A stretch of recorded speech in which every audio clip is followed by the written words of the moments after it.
One day, everyone, I'm going to get my technical situation sorted out, but today is probably not that day. Welcome, ladies and gentlemen. Welcome to Robservations, the show about something. Robservations, episode number 322. And I have a special treat for you. It's a morning show. So, in here, in the Robservatory, where I am Robcasting from, I have Gilbert and Tallulah, and that's the sound you're hearing now. They're wrestling on the great Modernica daybed, the case study daybed that I have here, and they're playing hard and fast, ladies and gentlemen. Gilbert and Tallulah are, in fact, here. And you know what? To prove that, all I have to say is the word cookies. Cookies. Oh, hey, look at that. That's amazing. It's amazing. Would you like some cookies, Gilbert? Come over here. Wow, where are you going? Tallulah wants cookies. You want a cookie? Okay, there, you get a cookie. Look at that. Johnny on the spot this morning. What about you, Gilbert? You're hiding underneath the desk? Well, okay, you get a cookie too. All right, ladies and gentlemen. Anyway, welcome again to Robservations, episode number 322.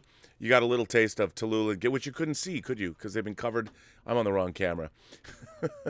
Anyway, I am your Duke of Dope Discourse, your Viceroy of Verisimilitude, your Master of Fun and Wonder, your existential Mr. Rogers, and always the sanctimoniously notorious Robert Meyer Burnett. And today I want to talk about something that, man, have I been thinking about for a long time. A long time. And what is that? Well, I'm always talking about things that I think are great. I'm always Mr. Positivity, the Prince of Positivity, I've been called, unless you're talking about the current state of Star Trek, in which case I'm not as positive. Although I'm very optimistic about Picard. They've been dropping a few clips here and there. I kind of like what I see. Data and Picard in 10 Forward, why he's in a First Contact uniform, I don't really understand, because he was never in 10 Forward in a First Contact uniform because the Enterprise did not exist. The Enterprise D was gone by that point. I guess you could make an argument that perhaps it's not on the Enterprise D, but it's this detail that I always get tripped up over. Maybe contextually there's something going on. I know it's a dream, so maybe that just added to the whole, but that's not what I wanted to talk about. There are things that I particularly love that I would never tell somebody are necessarily great, even though I think they're great from a certain point of view. Some of those things are, say, softcore Euro erotica from the late 60s and early 70s. Movies like, Radley Metzger's movies before he went full-on porno and was directing as Henry Paris and made things like The Afternoons of Pamela Mann or, of course, the seminal Barbara broadcast. But I prefer his movies such as The Image or The Licorice Quartet, movies I really like. Another film, The Laughing Woman, Feminine Ridens. Great film, Italian film, great music. I always post the Stelvio Cipriani's score for that movie, which I particularly love. But you know what? I wouldn't necessarily foist those movies on anyone else. But I do think they're good, especially The Licorice Quartet. Really interesting film. But those are things that I particularly love. I have them in my collection, but it's not something I would share with everyone. Well, ladies and gentlemen, today is another day.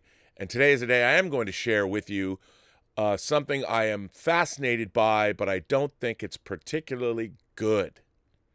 And that is the NBC show Manifest, which is 2 episodes into its 2nd season.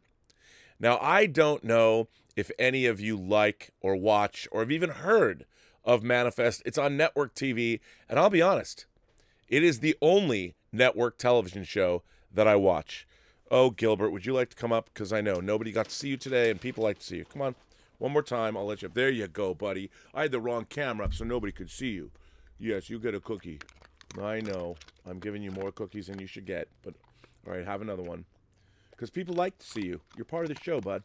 Yeah, you get down. Get down. No more. No más, senor. Come on. Muy bien. Down. Anyway, so Manifest, for those of you who might not have ever seen the show, here's the premise. And the premise is why I started watching the program. And when I was a kid and I would go to Island Books in my hometown of Mercer Island, Washington, I used to scour the horror and science fiction areas and fantasy too, but I wasn't so much into fantasy. I was into horror and science fiction. And I would read the back of these lurid covered paperbacks, and I love them. I mean, I thought they were great. But I wouldn't buy them all. I would only buy the ones that had an intriguing premise, something that captured my imagination, something that I thought was, well, that's fairly unique. No, Gilbert, you have to go. If you're going to continue to bark, you don't get any more cookies. No more. No more cookies, Gilbert. So that's what I would, and here's the thing. A lot of the time, I wouldn't buy the books right away. Whatever the premise was, it would sort of marinate in my brain, and it would take me like about a week, and I'd have to go back, and I'm like, man, I really need to get that book. And I remember that's how I found 1981, Robert McCammon. I'd never read Robert McCammon before, but he wrote a book that to this day, I would love to turn into a movie. It's called They Thirst. And the premise of They Thirst is basically the vampire king decides to move to LA and take over the city, and he systematically begins to turn everybody into vampires.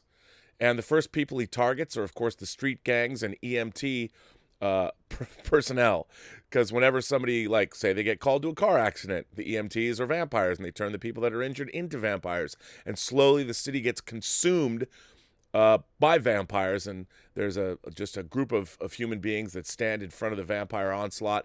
The main character is named Andrew Palatizin. I mean, if I could make this movie one day, it's a dream project. I've thought about this film since 1981. I know every single shot of this movie. Like, it's storyboarded in my head. But anyway, it was because of the back of that book that I got to think about it. It's a pretty thick book, thick paperback book. It's like 500 pages. So when I heard the premise of Manifest, it was like finding They Thirst in 1981. To me, it was catnip.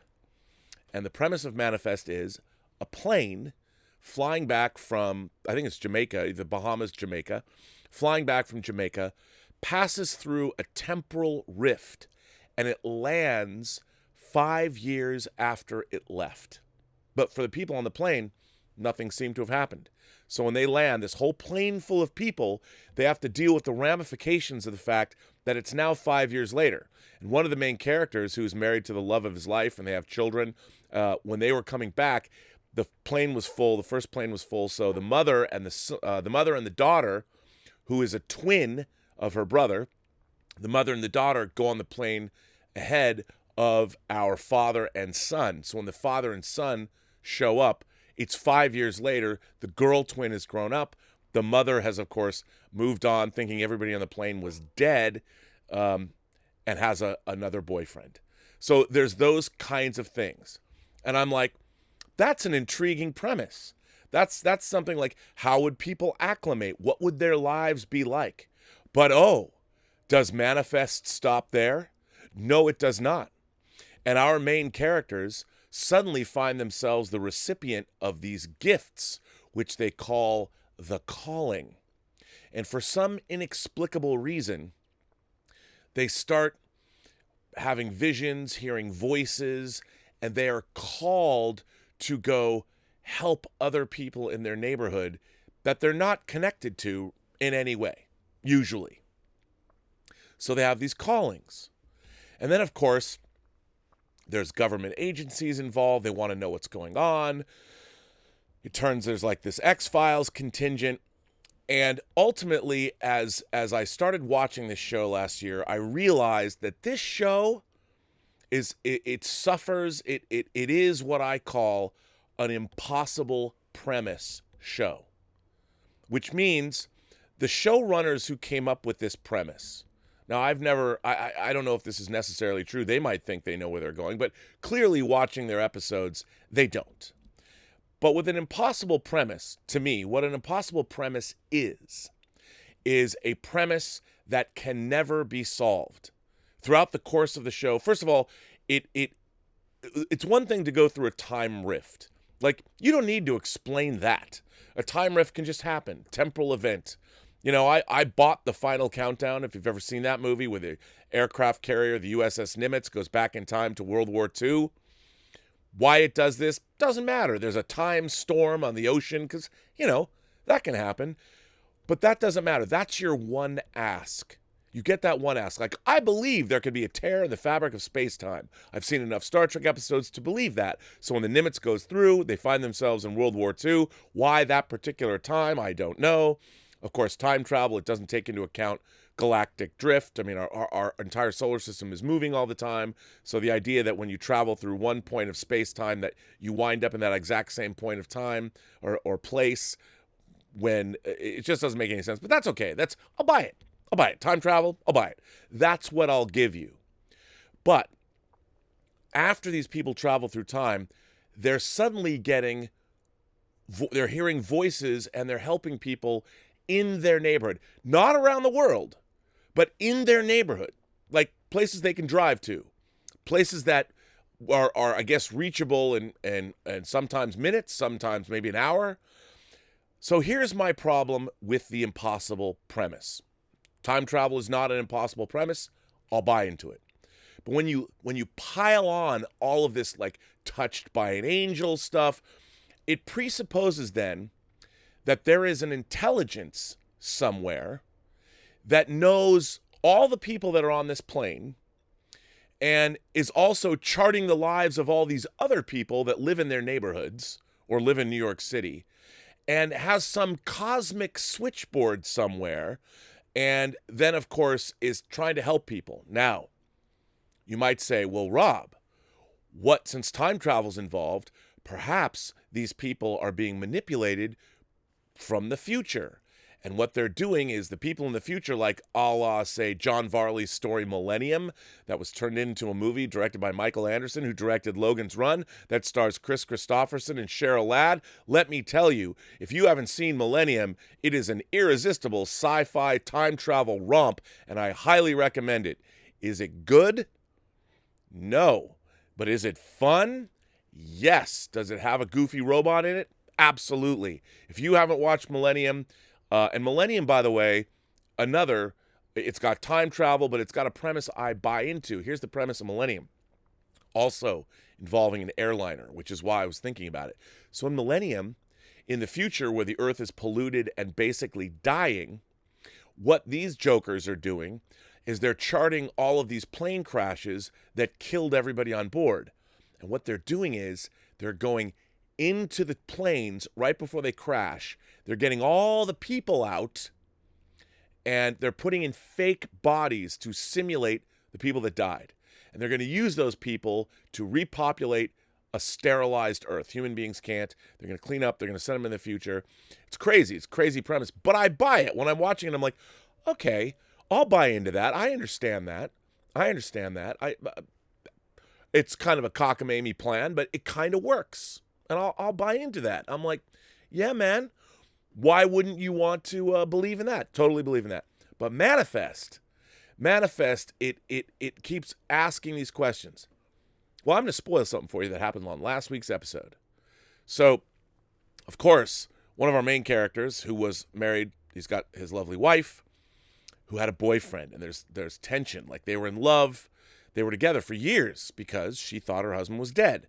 So when he comes back, there's all kinds of romantic tension, which is exactly the kind of thing that I think should have been explored, and they're doing a pretty good job of that. Now, let me just say, the cast of Manifest is quite good. I like the actors. I think they're doing a fine job. I like the fact the show's shot in New York City. I like the fact that they have a lot of exterior shots. The show is handsomely made. Robert Zemeckis is a producer. And it's not overly lit like CSI. It's like we have to, because this takes place in Miami, we're going to make every room look like it's not real, that it's overly lit so you get the sense that it's Miami. I can't stand that. But so Manifest has a naturalistic color palette that they work with. So I like all of that. I like the production values. It's all great. But this week, and by the way, I want to say that it was Jim Boyers, Detective Jim, our moderator, who put me onto this because he and I share our love and disdain for the show at the same time. We watch it just to see how much more outlandish and crazy and unrealistic and, well, dare I say it, kind of stupid that it can get. But you know what? It's that kind of stupid that you really enjoy. It's like comfort food. It's like, maybe you shouldn't get 2 burgers at In-N-Out, but you're gonna anyway because it tastes good. That's In-N-Out. People are like, what's In-N-Out? In-N-Out Burger in Southern California for my international audience.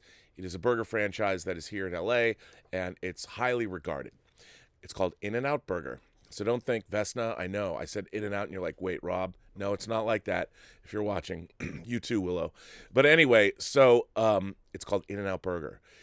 But anyway, so this show this week, there was a big, the mother is pregnant, and the question is, who is the father? Who is the father? And they've decided, does it matter? Our family is reunited. And, of course, the guy that she was in love with, nice guy. He didn't deserve this. He fell in love with a woman whose husband died. I mean, he became the father to their older daughter, who thought her twin brother was dead, too. So he's a pretty good guy. And they're kind of threading that needle. They show that both of these guys are good. But now there's the question of paternity. Now, in this episode that just aired, we find out that they're going to have a DNA test and find out who's the father. And then they find out, lo and behold, maybe, we don't know if this is true yet, but they basically said that the baby that is inside the mother, the baby too, apparently can have these callings. So wherever these callings are coming from, whether they're from the future by people that are trying to manipulate the future by acting on the present, who knows? I don't think the writers have got that far yet. I don't think the writers know anything about what's going on. They just keep adding the gobbledygook onto their impossible premise, because you can't solve the impossible premise, because if you solve the impossible premise, you will betray your audience, kind of like Lost did. And X-Files, as X-Files moved along, because they just did the same thing. These TV shows that, you've got viewers like myself, you're with these shows, you're watching them, and you're like, I love authorship, and I want to know that the authors of this show Manifest that I'm watching, I bought into their impossible premise, and all they do is shovel more gobbledygook. By the way, last season, we found a guy who wasn't on the plane. No, he wasn't on the plane.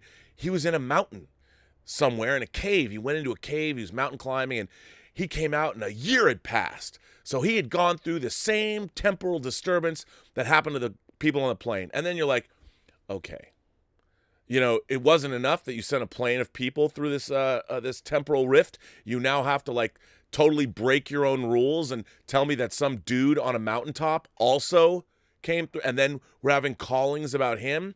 Then you're like, well, why doesn't everybody just travel through time? What does it matter? And here's the thing. If these people really are manipulating future events, why just the people on this plane? Why aren't there people all over the world being used to manipulate events to help whatever's going on? What is it about this particular neighborhood? What is it about these people on this plane that makes, whether it's God, whether it's people from the future, whoever's sending these callings? I mean, think about it. The people that are sending these callings are monitoring the entire population of New York? And some of these people, as we saw in this last episode, are being driven insane by these callings. They're going to leave their children. They're going all the way to almost kill themselves because they don't understand what's going on. They haven't understood about the callings yet. No one told them yet. And then what really was going on was they're supposed to save these people that drove off a cliff into the water, the East River, whatever the hell it is. And they wouldn't have known. So this whole thing with the callings, not really a good plan when you don't let the people in on what they're supposed to be doing, unless figuring it out is all part of this plan. But it's not, because the writers of the show have no clue where this is going. If they did, the show would make more coherent sense. I mean, if you watch the last episode of the first season, it ends on a cliffhanger. I'm sure the new writing staff that came in and said, let's just forget about a guy on a street corner, a guy in a business suit, literally vomiting up gallons and gallons and gallons and gallons and gallons of water for no reason at all. We'd never seen this before. It happens. Nobody's really addressed it. No one's even talking about it so far on the show. And I can't help but every week I tell Elizabeth about it. My girlfriend Elizabeth, she's like, I can't, that show is so stupid. Why do you watch that show? And I'm like, I got to see what happens next, because they just pile more gobbledygook on top of more gobbledygook. And I want to go, I want to know how much gobbledygook can they pile up onto this impossible premise, a premise they cannot solve, a premise that was great in a room. I'm sure some network exec said, we got to greenlight that. But moving forward, then it becomes like, well, where do we go? Where do we go from here? We kind of won, or the battle's won and we kind of won. The battle's done and we kind of won. We'll shed our victory tear. There are no victory tears for Manifest. I can't believe this show was on the bubble. They brought it back. I don't know why. Now we've got babies that are getting callings. And I thought it was going to be, when they did the DNA test, that there was going to be no father. Neither one of the guys were the father. And it was going to be somebody had watched Barbara Eden's great 70s TV movie, The Stranger Within, when she was impregnated by an alien beam of light. I thought it was going to be that, or maybe Proteus from Demon Seed, and the baby would be born saying, I live, and you find out, something. And so I watched this, and I'm like, I don't understand. The same thing was true of Lost. Lost is the king. Lost is, if you like Lost, and I liked Lost. I watched Lost for the same reason. Impossible premise. We're on this island, and all they did was add gobbledygook up upon gobbledygook up upon gobbledygook until you had a mountain of bullshit.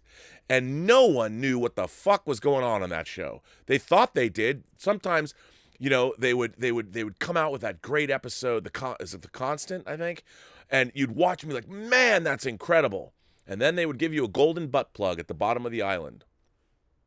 And then it got to the point where, I don't know, it was a third or fourth season, maybe it was a fourth or fifth season, when half the groups, and they split off and they time travel back to the 70s.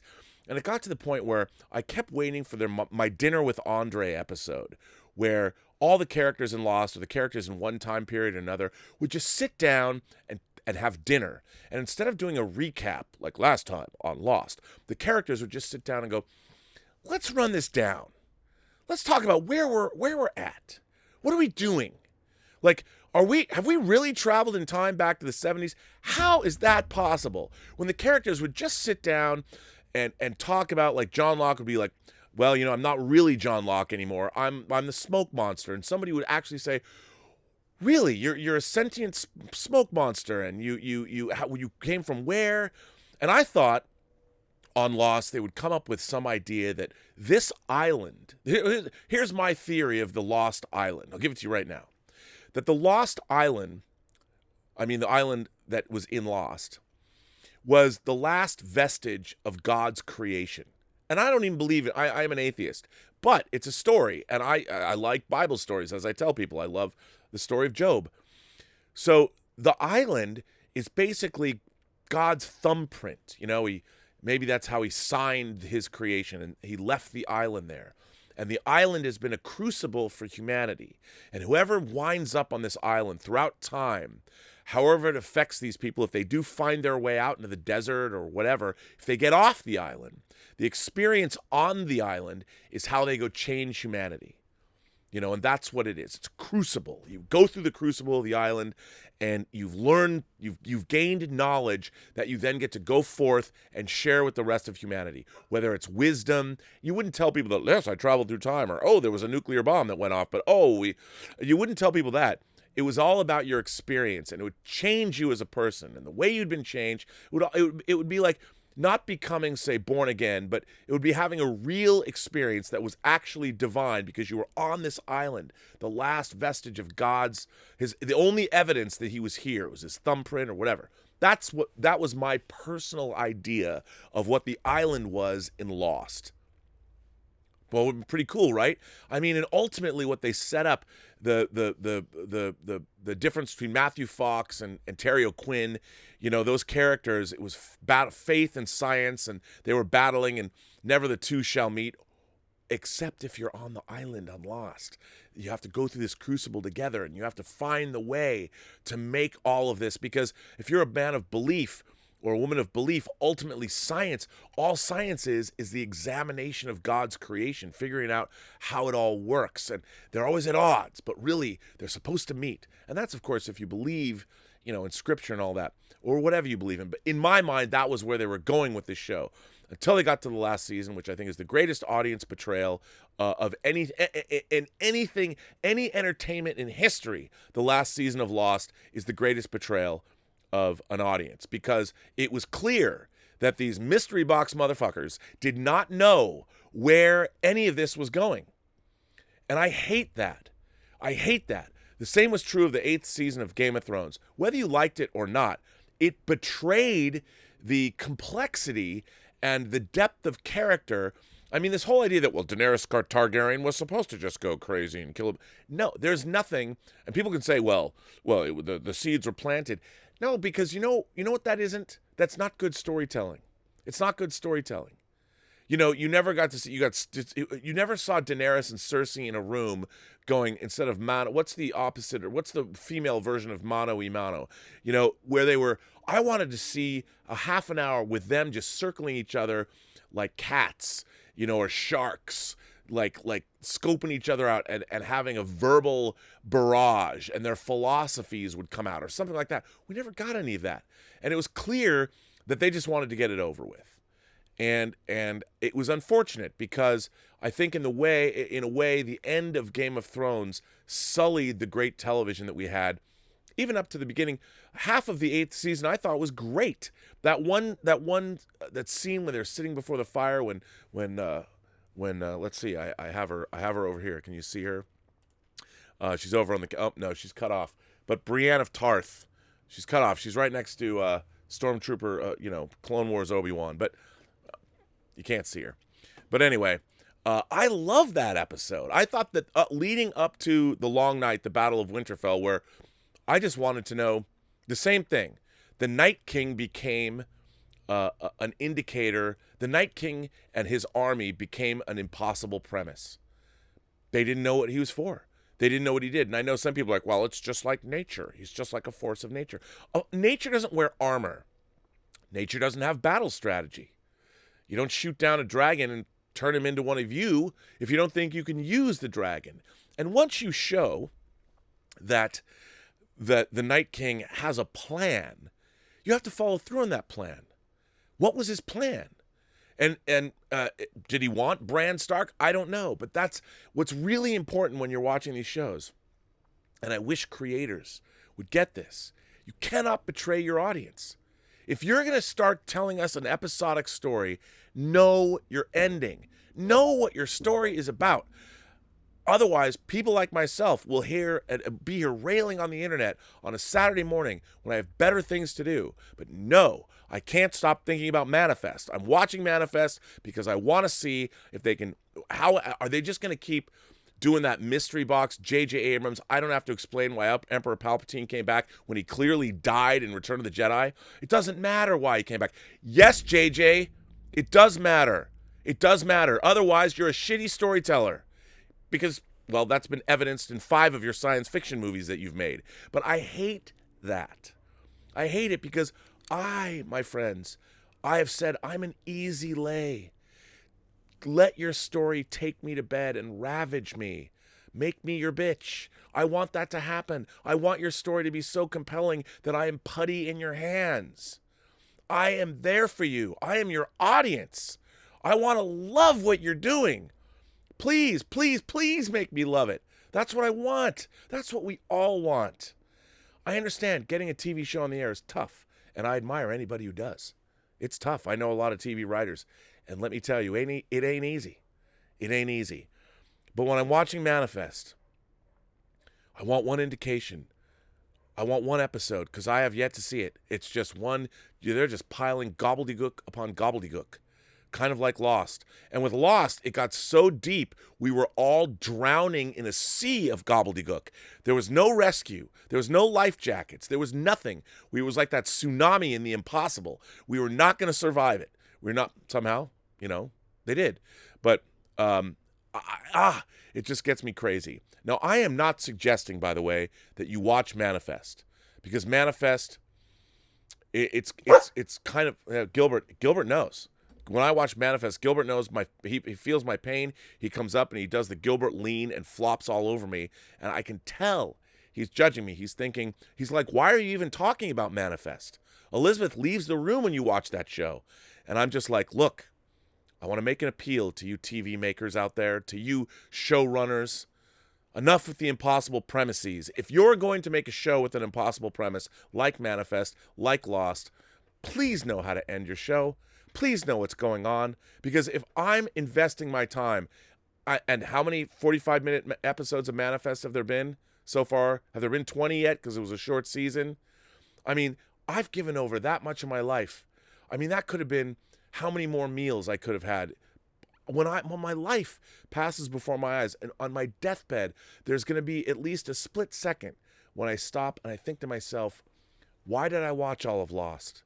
Why did I watch Manifest? Why were the last few episodes of Game of Thrones so disappointing? And I'm going to blame you. And I'm going to think, going into the afterlife, I should have watched something else. But I didn't. You know why? Because your impossible premises hook me. They hook me. And I can't get away from it. And it bothers me. And I don't want to be that way. I don't want to rail on the internet. I'm the prince of positivity. But you know what? Sometimes gobbledygook is irresistible. And I can't resist it. I'm not a strong person when it comes to the impossible premise because I have to know. It was like the reason that made I was not such a great script reader is because I would end up, even if the script was terrible, I just want to know what happened. I couldn't break free. So I'd actually read an entire script. I tried to give every author their fair shake. But, you know, I still remember the worst screenplay I ever read. Would you like to know what it is? I'll tell you. I think I've talked about it before on the show. Not in a long time, though. The worst screenplay I ever read as a reader was called The First Jewish Evangelist.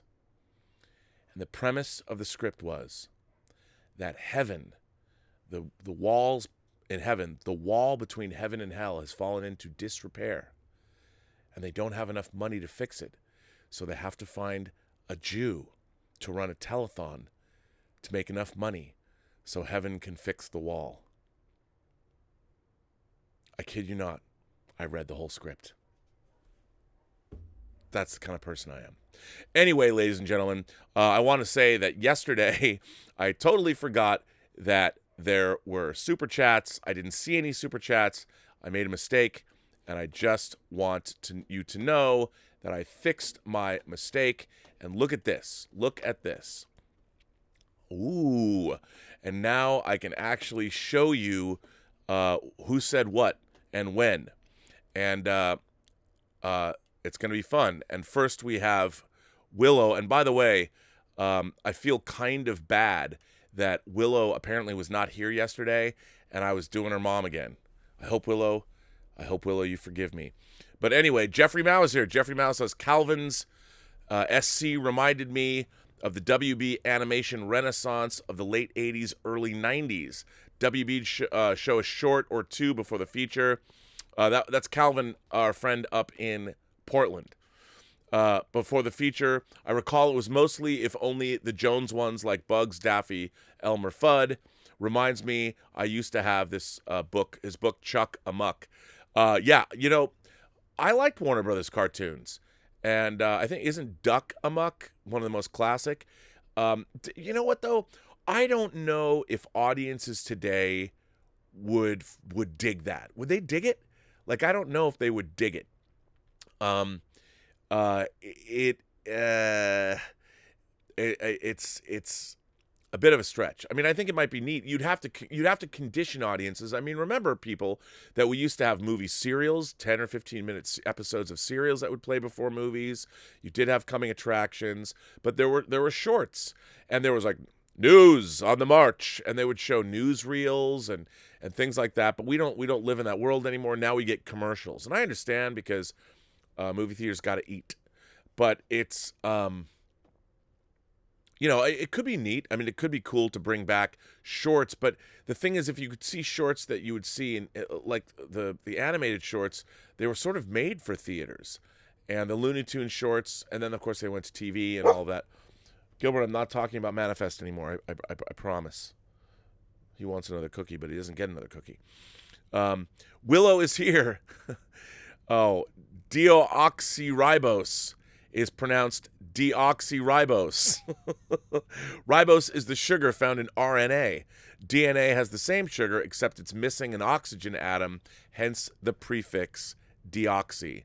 I did pretty good. Deoxyribose. That was pretty good. Willow, you're a treasure. It's always nice to know. Not only do you learn about the entertainment world from this show, but from Willow Yang, you learn about the world of science, which we don't do nearly enough of. But it's great to have you here and to say that. Willow says, my mom has watched, first of all, one of my favorite letters I ever got is Willow Yang's account of her mother watching The Godfather. And you can find that on the Burnettwork.net website. And I encourage all of you, if you like the show, please, no, Gilbert, please send in letters to be read on this show. My mom has watched the first Godfather 4 times now, the second Godfather twice. Which other movies should she watch? This is really, she hasn't seen many English language films. I know she'd like Out of Africa and Roman Holiday. Out of Africa and Roman Holiday are pretty good. Gilbert, you have to stop. Oh man, do I have to give you another cookie? He's bribing me on camera. He knows. He's bribing me on camera. What, you just want somebody to come up? Is this what you want to do? Yeah, you're a ham. Everybody's a ham. I know. You're such a good boy. And I will make the ASMR video of just his chewing. Right? Okay. Now you got to go, buddy. I think I've done enough for you today. You always get... No. Good boy. Yeah. Good boy. Good boy. He's a good boy. Anyway, movies for Willow's mom. You know, I have to tell you, everybody, I've decreed that people should send in letters, and we're just going to call it Movies for Willow's Mom or something else. We've got Willow Talk. We'll come up with something else. There's the Yang Gang. Maybe we can come up with something cheeky about Willow's mom and what movies she should watch. So I throw it out to you guys. What movies? Willow's mom is, of course, she's from China. English is her second language. She kind of loved The Godfather, not so much Godfather 2. But what should Willow's mom watch? I mean, you know what? I would want Willow's mom to watch movies that had a lot of Americana in them. Kind of like maybe George Lucas's American Graffiti. Like, what would she think about that? Or a movie like something with Audrey Hepburn. Like, I would suggest, here's one, Willow. Have your mom watch a couple of Hitchcock movies, but also Stanley Donen's Charade. Cary Grant and, of course, Audrey Hepburn and the great Walter Matthau. What would your mom think of that? I'm curious. I don't know. But things along those lines. Movies of the 70s around the time of The Godfather. I don't know if she would dig, but maybe she would. Who knows? That's interesting. But I think I'm going to throw that out to you, the imagination connoisseurs, you members of this, the Post-Geek Singularity community. What should Willow's mom watch? That's a good question. Joe Din says, speaking of sexy things, which movie is sexier, The Handmaiden or Blue is the Warmest Color? Wow. I personally like Handmaiden more because I love the mystery and all of the double crossing, but both are beautiful and steamy movies. Well, Joe, I will say this. Blue is the Warmest Color, when it came out, was criticized for its pretty explicit love scenes, lesbian love scenes, as being, from the point of view of, definitely from the male gaze, and was it too exploitative? I don't necessarily think so. I didn't find, well, yeah, it was not for me. It wasn't. But I think what I love about Blue is the Warmest Color, what I love the most is the raw emotion of it. And I think the sex scenes they're very raw and they're very explicit. And they showed a level of intimacy that you don't, there's French films, sex scenes in French films like Betty Blue that recently came out on Blu-ray, another movie I love.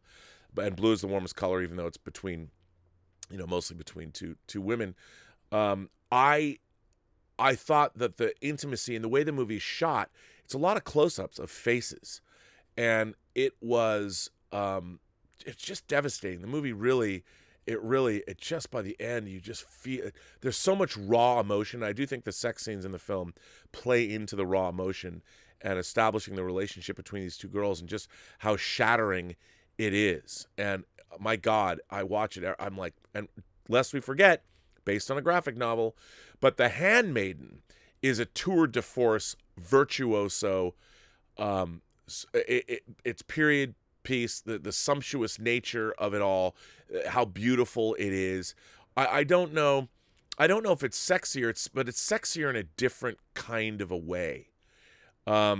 It's more of a, I guess I would say movie, because there is a plot going on. There's in terms of, when I say plot, there's not the plot of the movie, but there's within the movie there's something going on. And The Handmaiden is just an incredible film. And if you haven't, I mean, look, if you want to watch a Korean movie, you want to watch a French movie, either or. But that's a good question. I think you said it, man. You said both are beautiful and steamy movies. They absolutely are. And you know, it's funny now that we're so saturated with porn all over the internet.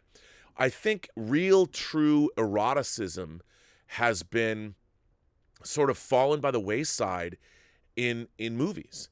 And when you go back and you watch A Blue Is the Warmest Color, or you watch The Handmaiden, or you watch a movie like, Betty Blue, the opening of Betty Blue, the raw intimacy that isn't so...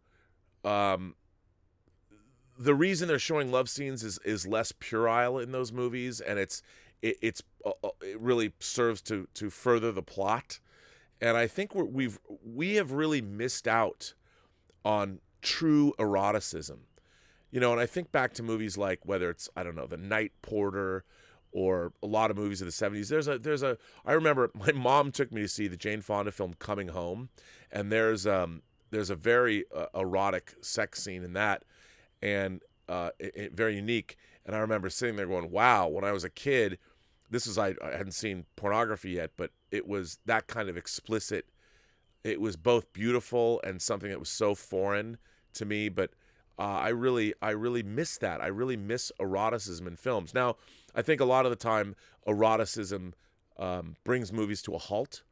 It's like, now we're going to watch a sex scene. And I've often said that a sex scene should be like an action scene, that it needs to further the plot. That's why, like Paul Verhoeven, one of my beloved Basic Instinct, one of the things that Paul Verhoeven talked about when he was making that movie is all of the sex scenes were storyboarded.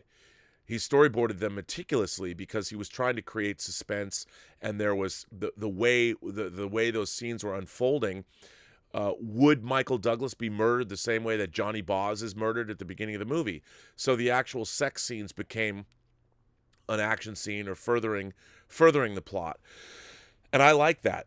And, you know, when you watch erotic thrillers or something, and erotic thrillers, of course, with cable television, all of that got sort of stripped away. And I mean, literally, we got movies like The Seduction with Morgan Fairchild, or Strip to Kill, or things like that. And eroticism was bled out of movies. And I find it sad. Like today, I feel that there's a level of maturity.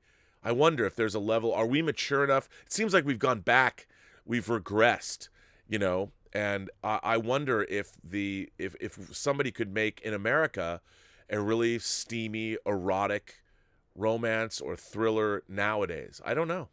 That's a good question. But look, I would say to people, watch both The Handmaiden and Blue Is the Warmest Color, because they're great. And yes, I do own both of them on Blu-ray.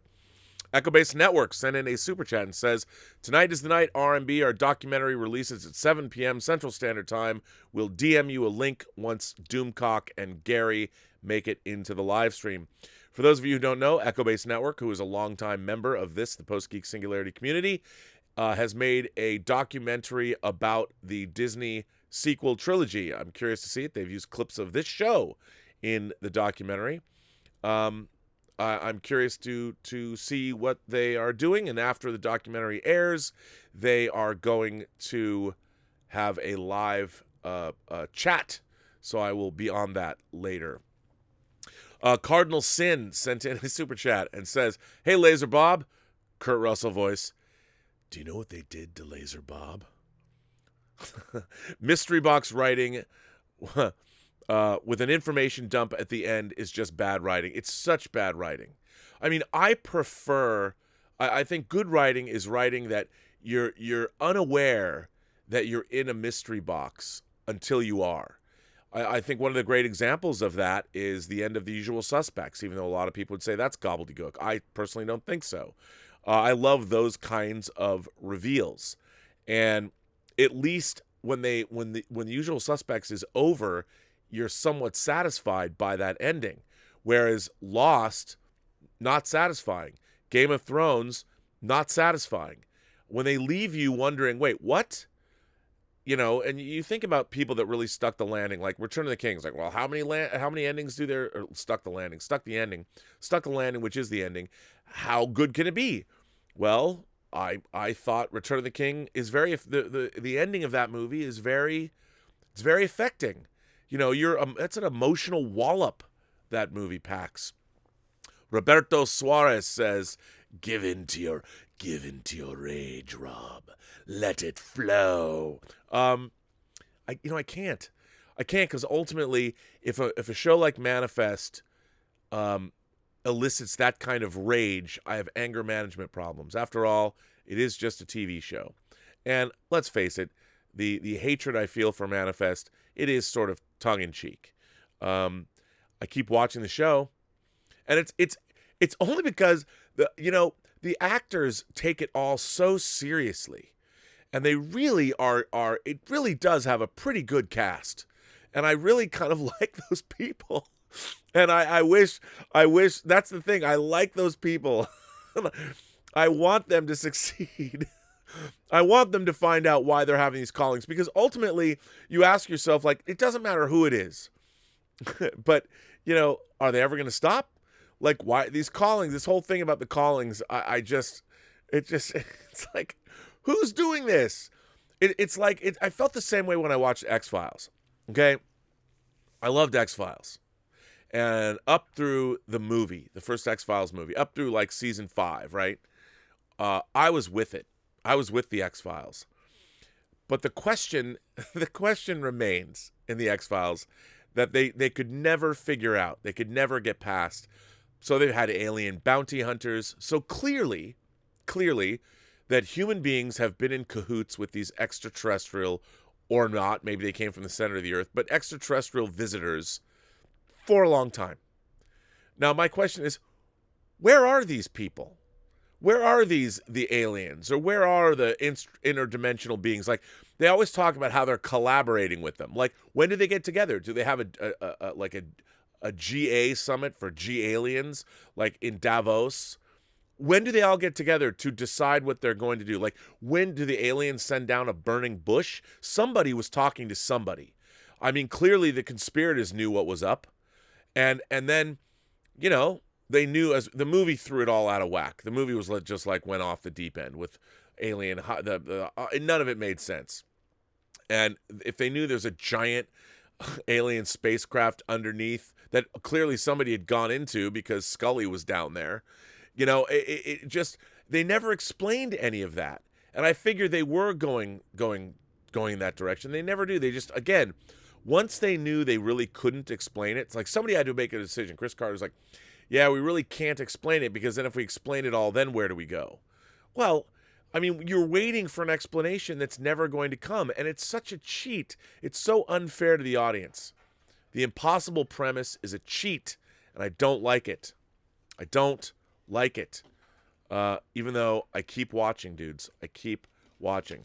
Now, ladies and gentlemen, as many of you know, I had some great letters that I wanted to get to. I mean, I know yesterday was the Willow Yang show, but as you know, we do love our letters. And there has been some great letters that have been sent in, and from new letter writers. And as many people know, the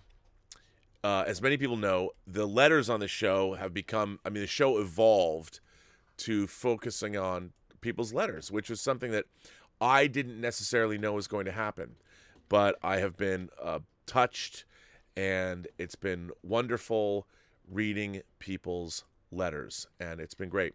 And this first letter comes from Jeffrey Mao, and he starts out saying, "Yes, I know this is my third letter of the day. No need to post and or read them on the same day. Thanks. Hi, Rob. I wanted to write to you and the Post-Geek Singularity about what I think is an important reason as to why some of the best James Bond films and moments work, and that is they have a timeless quality to them. Or rather, they are not overly dated or topical, in that you need to understand specific news or topics that were going on around the time of the film's production or release to enjoy them.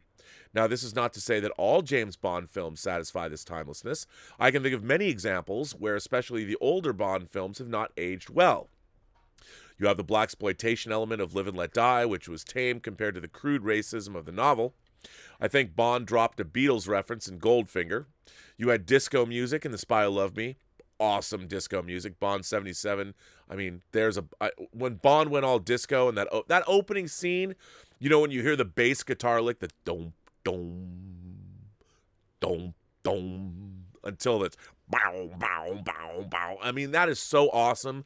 I mean, that's in the pre-title sequence. Marvin Hamlish just rocked the house with the disco Bond 77 theme. And my friend Craig Hyland has a 12-inch vinyl record of the Bond 77 theme that I've coveted for 35 years. One day I'm going to go into his apartment. I'm just going to abscond with it. Anyway, you had disco music in The Spy Who Loved Me. The tone made when the code was entered into the lab door in Moonraker would go over the heads of anyone who has never watched Close Encounters of the Third Kind. Clothes, hairstyles obviously go in and out of style. A lot of the newer Bond films actually tend to suffer from becoming dated even more quickly, and it's due to how technology has changed more rapidly. The sight of someone using a 15-year-old cell phone is actually more jarring than seeing Moneypenny using the same analog telephone for 20-plus years because phones just never changed. However, when you think of the best Bond films and the best moments, they all still hold up today. You think of the Connery films, On Her Majesty's Secret Service, The Spy Who Loved Me, For Your Eyes Only, some parts of Octopussy, The Living Daylights, all fit the bill.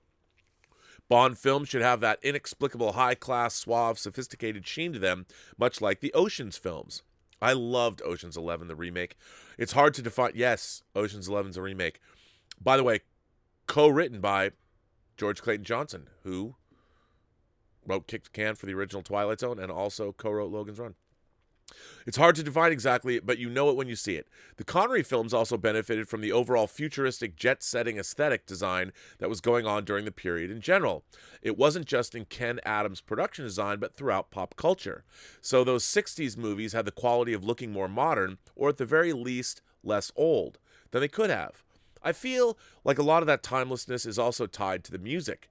I don't want Bond films to have hip-hop or rock or anything very current or pop. I could never imagine Bond himself listening to anything modern or watching anything on TV other than sports or news. I'm not saying people should only be listening to classical all the time, but any use of contemporary music should be subtle. All of the best Bond theme songs tend to have that quality as well. It should be music that sounds classic, being hard to pin down what year it was written in. Even now, we should listen to it and say, that's a good song. We obviously think of Shirley Bassey first for Bond theme songs, but Nobody Does It Better, For Your Eyes Only, and All Time High fit the bill for me. Hell, Shirley made Moonraker work, and you'd have never thought you could title a song Moonraker and use a word in the song and not have it sound terrible. Because I like Bond to have a sense of timelessness to him and not feel dated, it does not mean that I think he should never change with the times or modernize. My problem is that he's such an old character that the meta remark from M about him modernizing from being a misogynistic Cold War relic is already old in itself. 25 years old, in fact.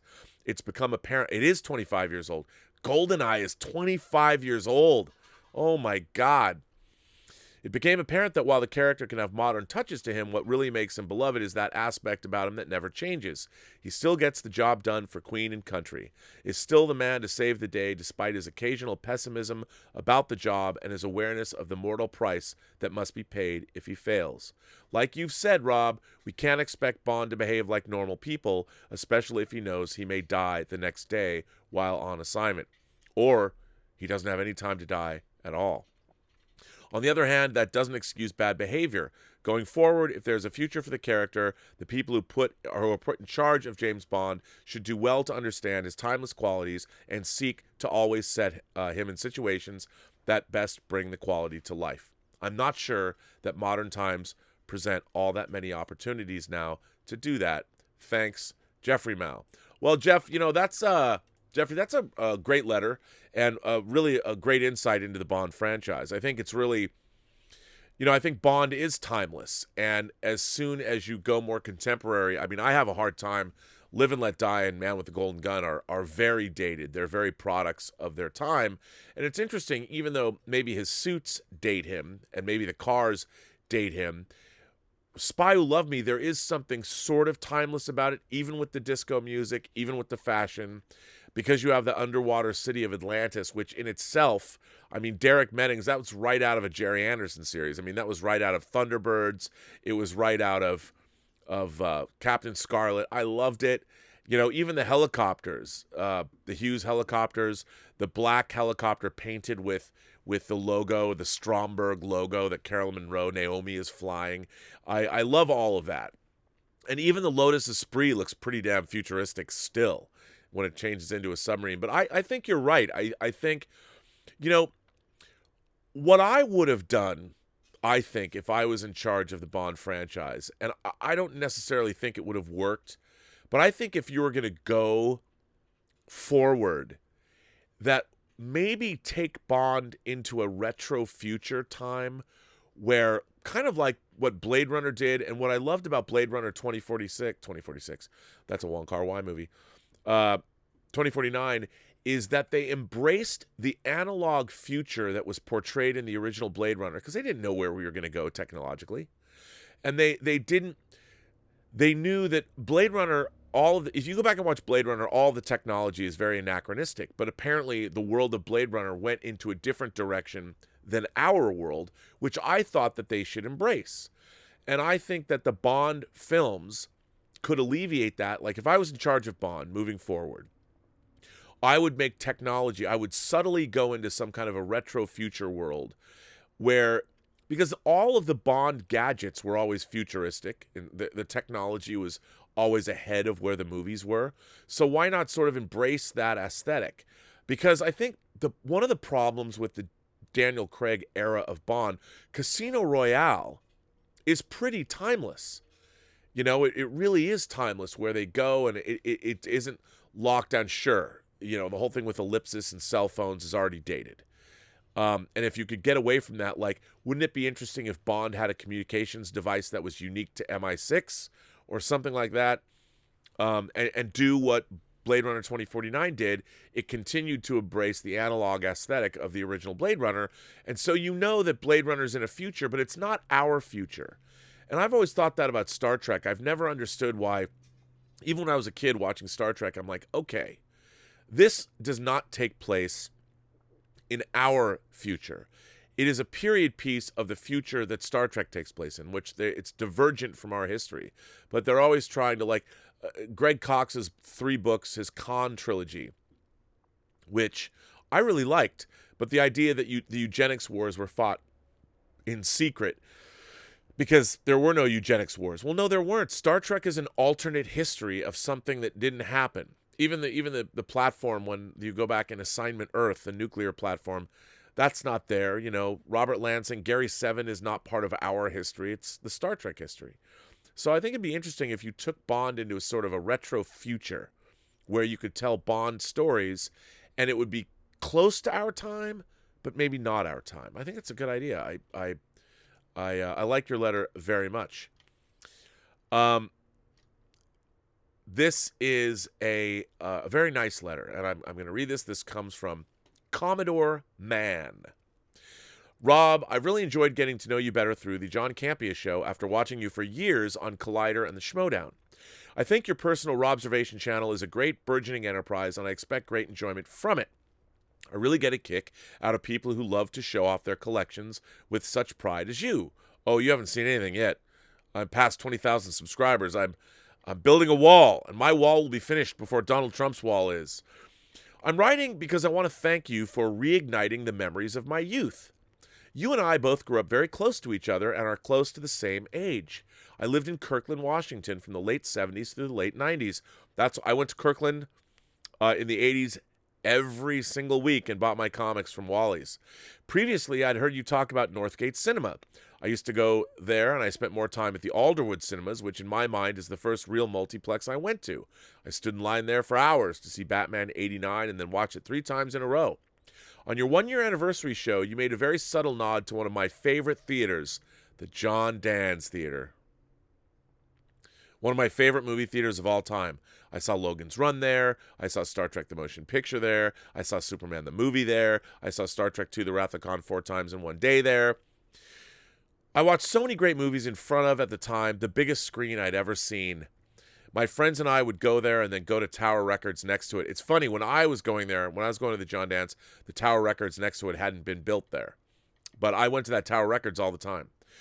My favorite 3 theaters on the east side were Totem Lake, Overlake, and Park Place. Totem Lake especially, as I saw almost every seminal 80s movie there. For me, it was Factoria. In the summer of 1981, it was my babysitter, and I watched Raiders of the Lost Ark over 50 times. Through junior and senior high school, almost every weekend, my friends and I packed rows of creaky seats there, watching opening weekends for Lucas, Spielberg, John Hughes, and James Cameron movies. I'll even add John McTiernan, who directed Die Hard, Predator, and Hunt for Red October. I even went as far as to bribe ticket takers to find out which screens had the different endings to Clue, so we wouldn't see the same ending twice. I, too, collected comics in the 80s. My first books were G.I. Joe, Sergeant Rock, and G.I. Combat, the Haunted Tank series with the ghost of Jeb Stewart. Then I found X-Men, ROM, Moon Knight, West Coast Avengers, all of Spider-Man's, and many more. I spent hours at Corner Comics buying back issues and ordering new releases. I really got into the annuals and miniseries. The Death of Captain Marvel was my first. I also got first runs of the Killing Joke and X-Men annuals. I collected the Machine Man miniseries. I love the Magic miniseries. I had a crush on Ilyana Rasputin. Camelot 3000. Secret Wars was an incredible year that introduced me to more hero comics. And, of course, I still have my first run of the Frank Miller Wolverine miniseries. I also went to Emerald City Comic Con each year when it was so small to both work at booths and buy. My love of comics landed me a job at comic book distributor Destiny Comics that was later bought by Diamond. Every Wednesday night, we picked up an aluminum airline crate of comics from DC or maybe Marvel, plus others, then pulled an all-nighter in a warehouse. We sorted comics ordered by every store in the Pacific Northwest, boxed them up, and by sunrise, trucks drove south to Portland, north to Vancouver, and then all over Seattle and the east side. Wow, that's cool. This was repeated when the other larger companies released theirs on Thursday night, so every Wednesday and Thursday for a couple of years, I pulled all-nighters as a student during the day for my love of comics. I started out as a sorter. I was paid in comics until I moved up. I read a lot of sci-fi as well. Tolkien, of course, is the gold standard, but I must confess I like the characters in the Dragonlance books more. I used to devour pulp books like Mac Bolan, the Executioner, Remo Williams, the Destroyer. I like the movie too. Joel Grey as Chun. And of course, Doc Savage, the Man of Bronze. I also read the Shatner Chronicles and Thomas Covenant, Unbeliever. You may be the one person that would appreciate that the only fan letter I ever wrote was to William Shatner. I guess maybe this is the second one I've written. I love Star Wars and Buck Rogers and Battlestar Galactica and so many of those characters, but Kirk had swagger. I wrote it on a blue-screened IBM 386 with DOS.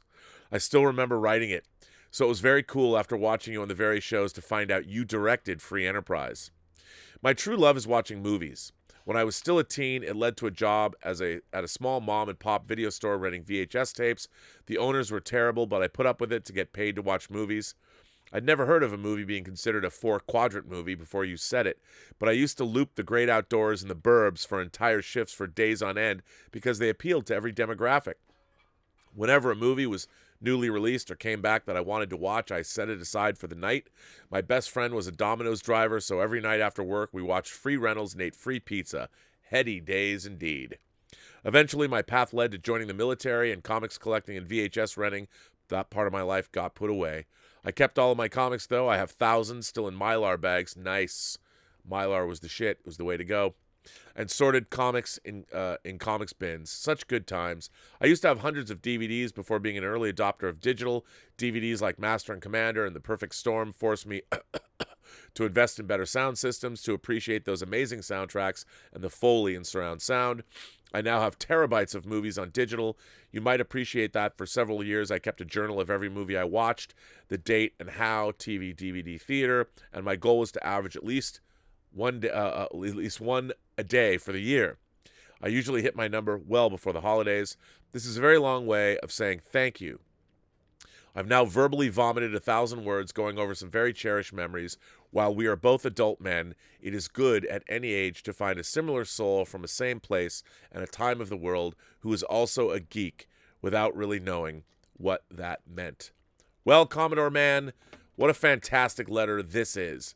And yeah, I think what I love about this letter is I was never ostracized for being a geek for my interests. As a matter of fact, just the opposite. I mean, I had throngs of kids coming to my house because I was the first person who had a VHS player, a VHS deck. I had an RCA VFT 625. Later, I turned it into a 650. It was VFT 650. I swapped it out. But I had kids coming over, and I was showing R-rated movies to them. I was never ostracized for being a geek, ever. And I also had a healthy social life. I always had girlfriends growing up. I was very social. I played sports. I did lots of things. I mean, I was a normal kid. I just had an extreme interest in all of this stuff. But it was something that nobody criticized me for it, really, because I guess I wasn't the stereotypical geek. And I didn't really understand what that meant growing up, because Seattle, the whole greater Seattle area, and I would go to Kirkland, to Wally's, to get my comics. But downtown there were stores like Time Travelers. It was an alternative record store that had movie posters and comic books. So Seattle, there's a reason why grunge rock developed in Seattle, and it was when people were into things in Seattle, you weren't really criticized for it. I never had any of that growing up. I was never criticized for my interests because I was really into it. Like, I was working at a video store at 13, in 1980. So my interests were respected more than anything else. And, I had friends, and I didn't foist my geekdom on those friends. So yeah, I mean, what a great letter. Thanks for writing in, Commodore. Very, very cool. And I loved hearing for that. Anonymous tips and says, speak for yourself. I thought the last season of Game of Thrones was amazing. Campia said Daenerys was the villain for years, but it came out of nowhere when she burned innocents alive. She's the nuclear option that had to be stopped. Look, there's a lot of people that feel that way, but I just felt that let down the storytelling in the previous seasons. The thing that was so intriguing about Game of Thrones was it never did what you expected. And the idea of Daenerys Targaryen going mad like her relatives was like the most, really? That's what you're going to do? I mean, Game of Thrones never did the expected thing. And I also thought that the Long Night, really? You're going to take down the wall and you're going to march down into Westeros, and what is your plan? Like, apparently there wasn't one. Why were you going after Bran? Like, and I think that that was what was so disappointing. And for me, it was the last 3 episodes of the show. And I was kind of disappointed. Cersei was completely sidelined. Jaime Lannister, I mean, they end being buried under rocks. I just thought that I know some people really dug it. I just felt that there was a level of sophistication in a fantasy series that was let down by the end. But then again, people look for different things, and I completely understand. I mean, John and I are obviously diametrically opposed, and again, I didn't think the entire 8th season was a loss. That's why, I got my beautiful box set of Game of Thrones. It's still stunning television. I'll be curious. What's really interesting is what I really like to see when it comes to all of this is I like to see what happens as later generations embrace it. When kids are born who have never seen Star Wars start watching it, how do they feel about it? Because, you can't get away from what something means to you. The James Bond franchise will never mean to young people today what it meant to me as a child growing up in the 70s and 80s, because the experience of seeing a James Bond movie was so singular. Now that isn't the case. Is any media is the experience of any media singular. When so much content exists all over the place, it's just a different experience. But when a James Bond movie would air tonight on the ABC Sunday night movie, you know, Sean Connery is James Bond in Diamonds Are Forever, every kid watched it. You know, I'd have to beg my parents to stay up past my bedtime because I knew my bedtime was 9 o'clock, then it was 10 o'clock, and Bond movies would usually go over, especially when a long one was playing like Thunderball. So James Bond movies were an event, and when they would come around, they were events, and you know, you couldn't just get anything that you wanted. And I think in a way, I mean, I don't like to say when the old days are here, because if I was a kid and I had the internet, I don't know if I would necessarily be as into things the way I was when I was a kid, because they weren't available. So whenever you would get something, you would puzzle over it, you'd read it dozens of times, and it would, like I said, marinate in your brain for a long time. And when you were into these things, it wasn't just like you didn't consume content and go on to the next. This content was sometimes the only content you consumed. You watched a James Bond movie and you'd think about it all week. You know, whatever happened, whatever Bond did, the cars he drove, the women I was a horny kid even when I was a little kid. I always loved women, and maybe that was part of the appeal of both Star Trek and James Bond. I mean, I knew that I wanted to grow up and meet those ladies, and that was a big deal. And so, and also the fact that Bond knew so much, like wherever he went, he knew something. He knew something about caviar. He knew something about how to chill a bottle of Bollinger champagne or whatever it was. I wanted to know that. James Bond could go anywhere, kind of like Captain Kirk, but Captain Kirk took his best friends with him. So, yeah. Anyway, Stubble McShave said, he tipped and said, I sent a standalone fantasy book to your house, to your address, that you can ravage to your soul's content. It's a political thriller filled with mysteries and a great story with a unique, fascinating magic system. I hope you check it out. It's a lot of fun. Well, that sounds really good. Farky50 is here. Farky50 says, Straczynski wrote 92 of the 110 episodes of Babylon 5, as well as the pilot and 5 television movies. Amazing how he brought the first season elements to the 4th season. Watch it. How hard is it for more creators to take control like that? I'd love to meet you in BK. Well, is that Brooklyn? For those of you who don't know, I will be in New York City next week. By the way, Robservations fans, it's going to be fairly spotty starting this coming Friday. I'm going to try and broadcast from where I am, but I won't have access to my computers or the software or anything, so I'll be doing it from my laptop. It'll be pretty lo-fi, but I will be in New York, both for the Schmodown and for I have to do some work there. And by the way, if anybody is in New York City, if anybody wants to come, I have a few seats for a screening of Tango Shalom. That is right, ladies and gentlemen. And actually, we've finished our sound tweaks. I was just adding the new 5.1 mix to the picture.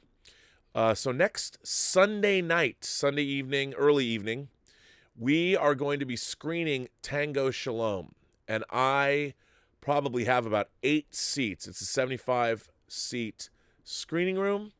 So if anybody is interested in seeing Tango Shalom, I would be... Now, again, I understand it might not be the thing that you're usually interested in. It's perhaps not something the normal imagination connoisseur wheelhouse is, but as I like to say, Tango Shalom is a Jewish spiritual quest, family, dance, comedy, fable.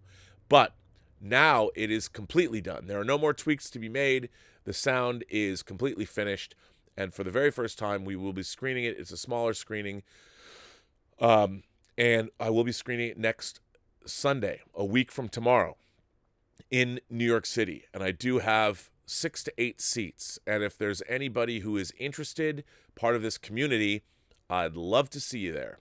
So send an email to the website at theburnettwork.net. I guess I'd put it on a first-come, first-served basis. But please, if it's something you might want to do, I need a definitive answer because we have very limited seats. As I said, there's only 75 seats. But hey, how many YouTubers can invite you to a movie they produced and edited? A feature, no less. But there you go. So it is out there. I'll float that for you.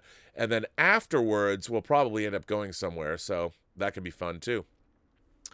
But Farky50, you're absolutely right. To get back to your question, Farky, one of the great things about Babylon 5, there's two things about it that, look, Straczynski's humor gets a little overbearing sometimes. And if you try and watch it now, I understand the visual effects are extremely dated because they were the space stuff. But if you overlook all that, my God, I would love to see that show remastered.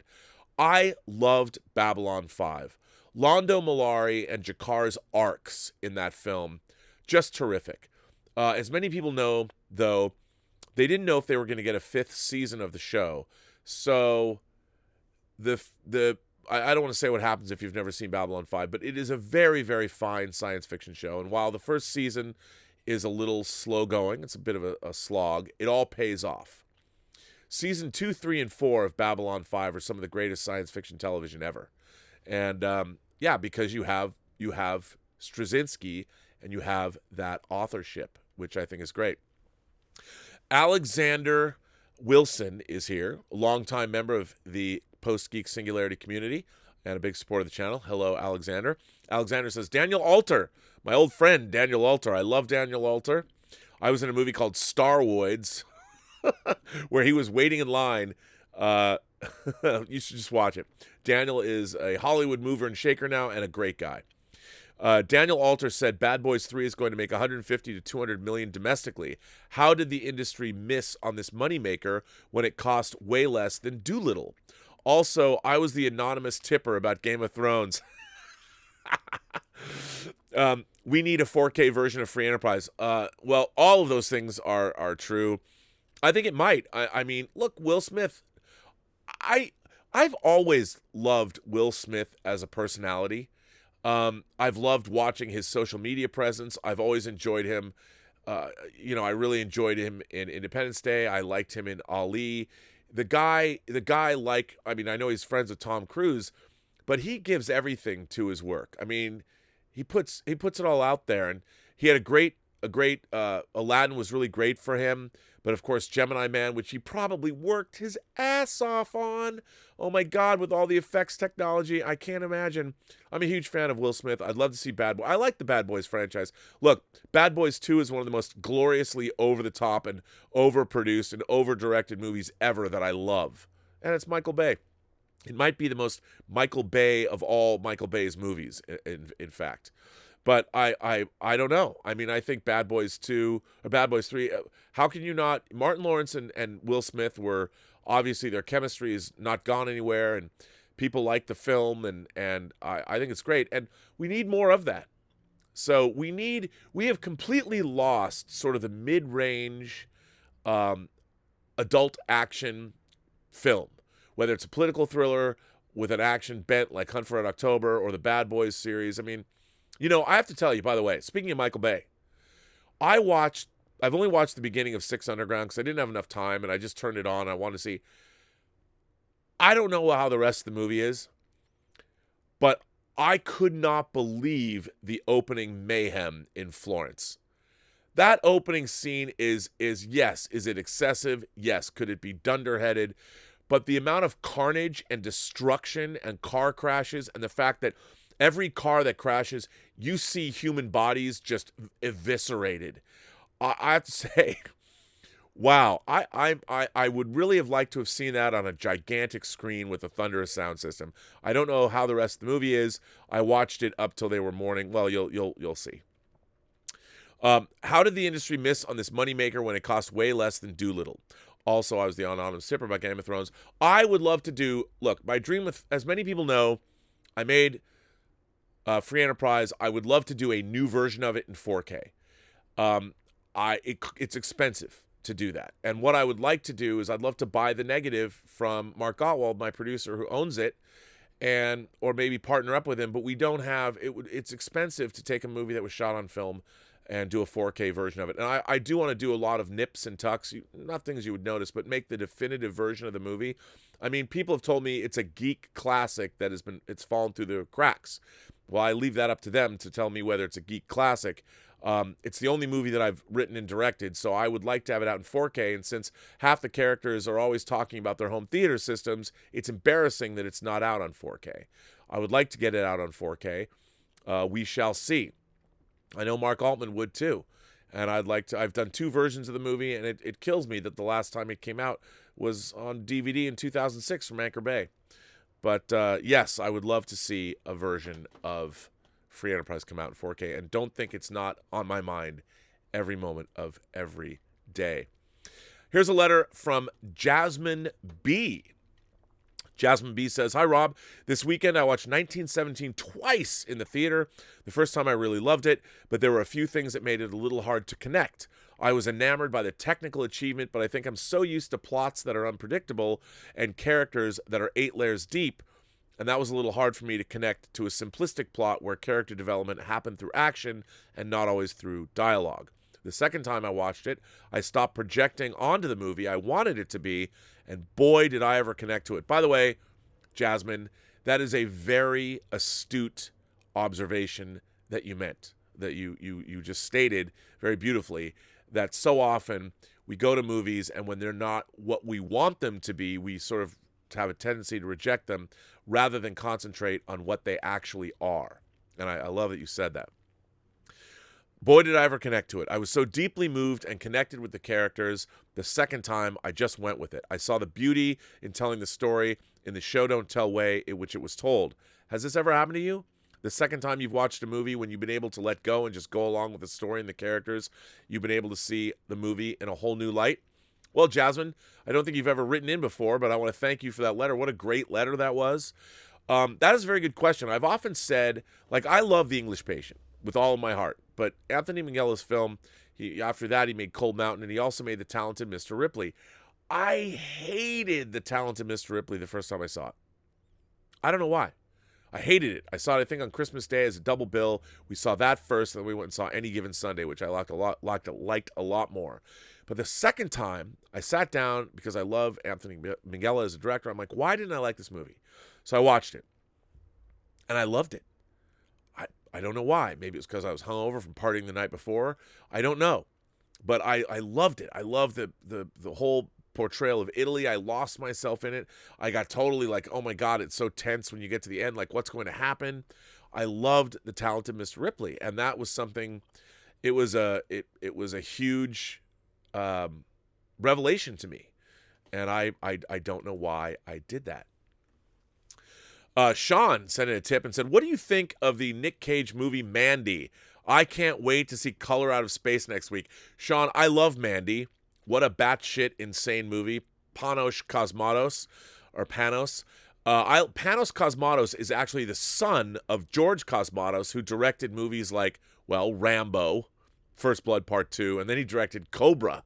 But Panos did a movie called Beyond the Black Rainbow that he made before he made Mandy. So how could I not get Mandy? I have Mandy on Blu-ray, and I love Mandy. I mean, Mandy is the kind of exploitation movie that, I guess we would call it exploitation movie, B-movie, whatever, that I would have just eaten up when I was in high school. I would have gone opening night and saw that goodness. I love Mandy. I love Nick Cage in Mandy. I mean, clearly Nicolas Cage is taking just about any job that will come along. But Color Out of Space, for those of you who don't know about this, it's from the producers of Mandy. Color Out of Space was directed by Richard Stanley, who has been out of the limelight for a very long time. Richard Stanley directed a terrific movie called Dust Devil. There's a fantastic DVD release of Dust Devil, great horror film. And he also made a crazy horror science fiction movie called Hardware that's sort of punk rock, low budget. Hardware would kind of make a great double bill with Tetsuo the Iron Man, if you haven't seen that. But Hardware, he made those movies, and he was famously directing The Island of Dr. Moreau. And then he was fired off of that. And there's a crazy story. There's a documentary about what happened to him after that. And he sort of disappeared. And now he's back with the H.P. Lovecraft adaptation, The Color Out of Space. And Jolie Richardson is in it as well. and it looks great. It's got like an Annihilation feel to it, but obviously based on the Color Out of Space. I cannot wait to see Color Out of Space. I've pre-ordered that Blu-ray. Really excited to see it. I'm going to go see it in the theater next week. I am right there with you, Sean. I cannot wait to see Color Out of Space. Chris tips $2 and says, "Hey, Rob, which, if any, third-party Jokers will you be getting? The M Toys or the Toys Era? I opted for the Toys Era due to the 3-head sculpts and also because they did a good job on their cable. I can't wait." Well, Chris is talking about 12-inch figures, and when he says third-party Jokers, no company, no legitimate company has currently, Hot Toys, I'm looking at you, is currently making a Joaquin Phoenix Joker, and there are two companies, M Toys or Toys Era. You know, I was thinking about the M Toys, like you said, but the 3-head sculpts are enticing. I'm just going to wait. I know that I think Justin from Justin's Collection, he's kind of like my Wall Street Journal of action figure news. I mean, I look at, by the way, he just put up another footage of his collection. If you want to go to a YouTube channel and salivate over Hot Toys, go to Justin's Collection. It's great. And I think he just did one. I saw that he just did a review. I didn't watch it. I don't know which collection, but I'm gonna look at a couple of reviews first to decide, because I do really want that figure. Shadow Zach sent in a very generous super chat. Thank you, Shadow Zach. Shadow Zach. Do you think Dr. Dolittle bombing at the box office will hurt Robert Downey Jr.'s career because it cost $175 million to make? No.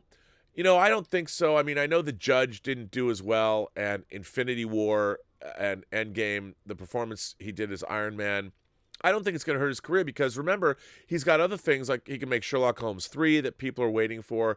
Look, Dr. Dolittle was a troubled production from the get-go.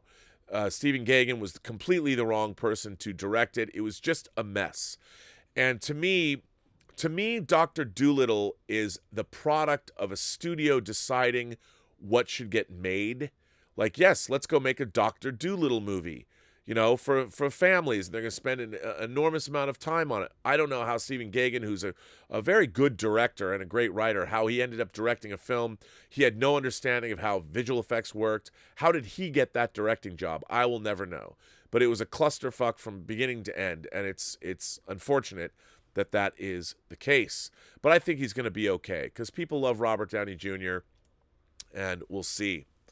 I would hope not, but I don't think so. I think he's going to jump right into probably Sherlock Holmes 3, maybe, or he might be returning, as John Campea says, to the MCU. Who knows?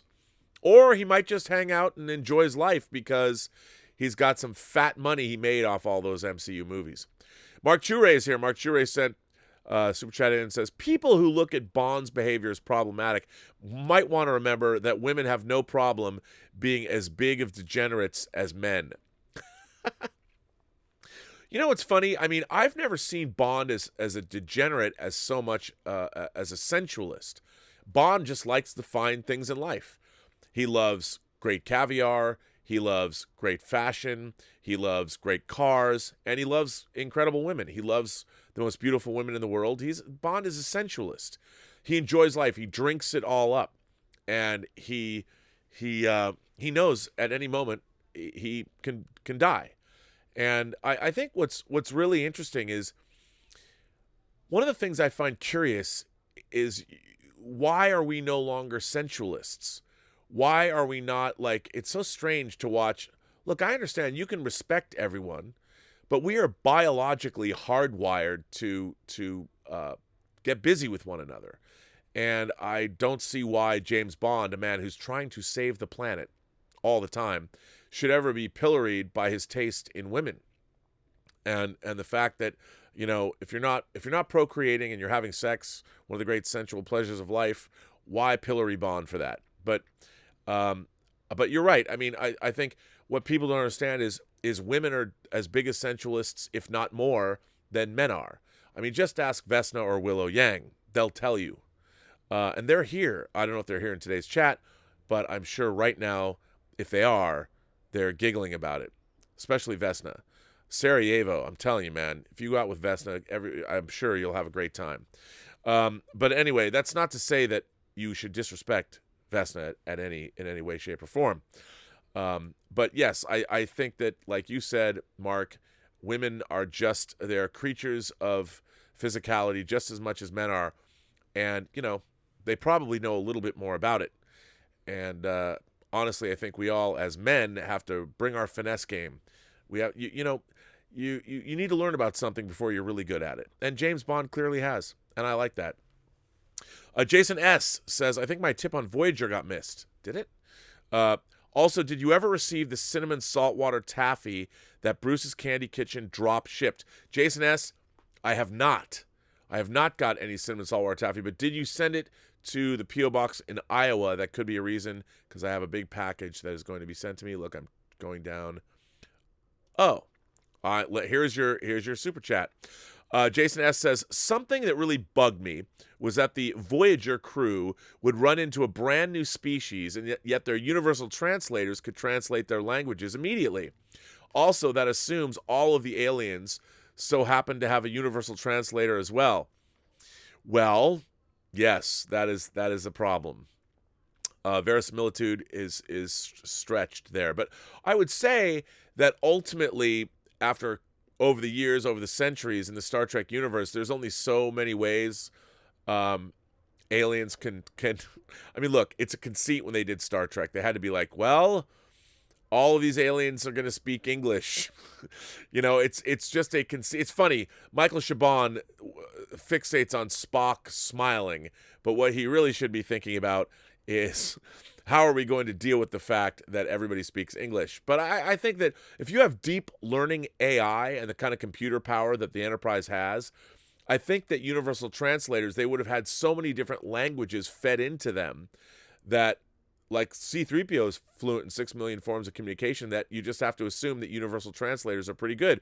And remember, they've never really said it. They've never really explicitly said it. But I think the impression is that, look, we have Google Translate in our phones now.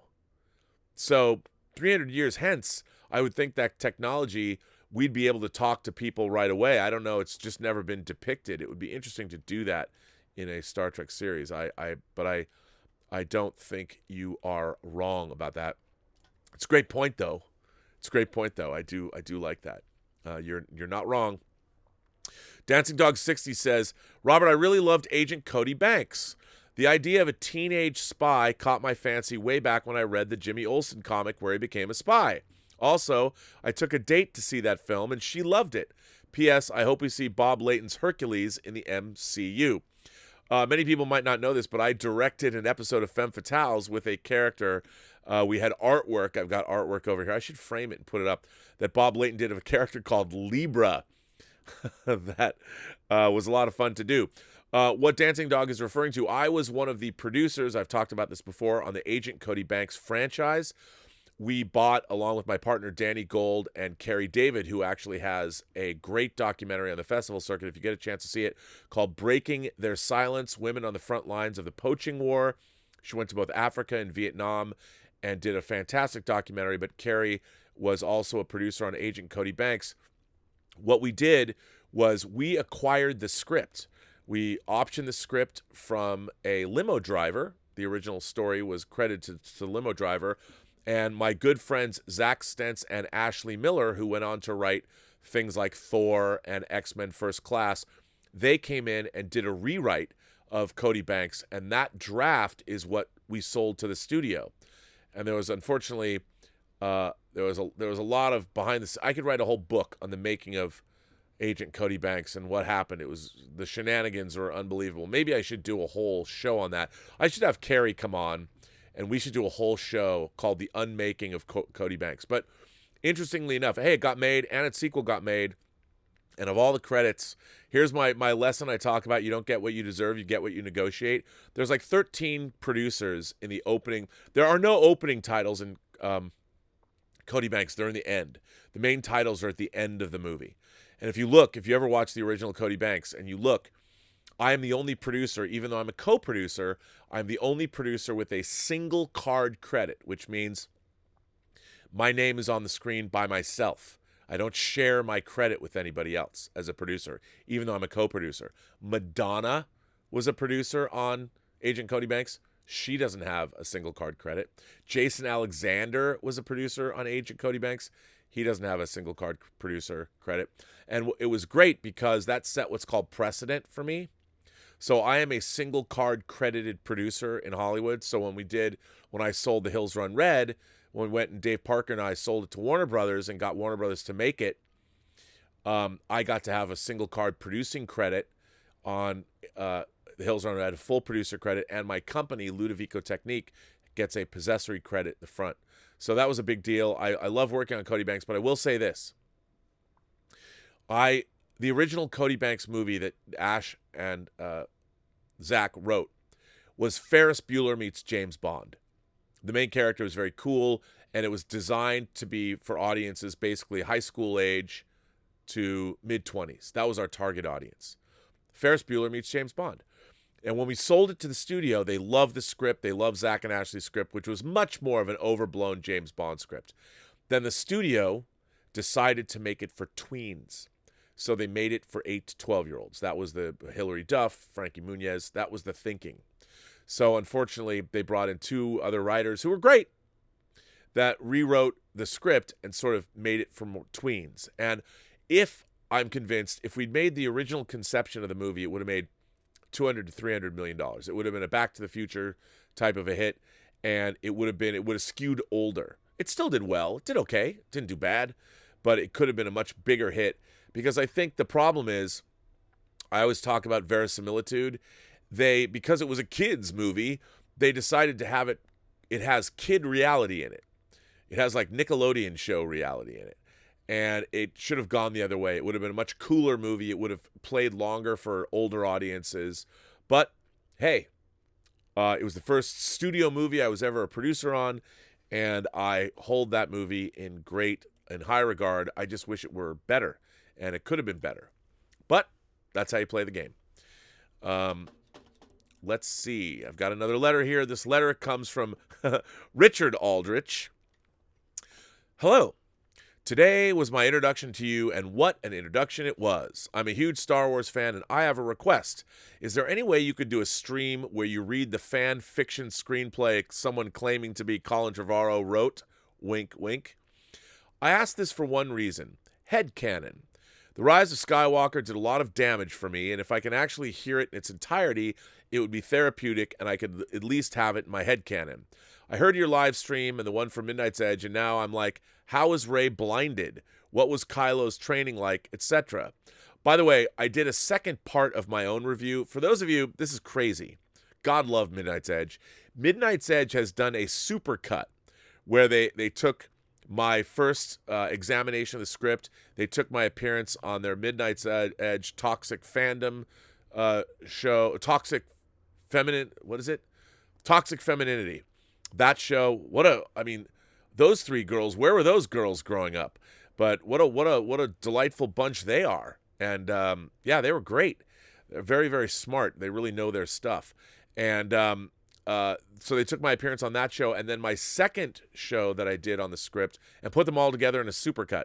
So I would ask you all, if you're interested, you can go over to Midnight's Edge and watch their supercut of me.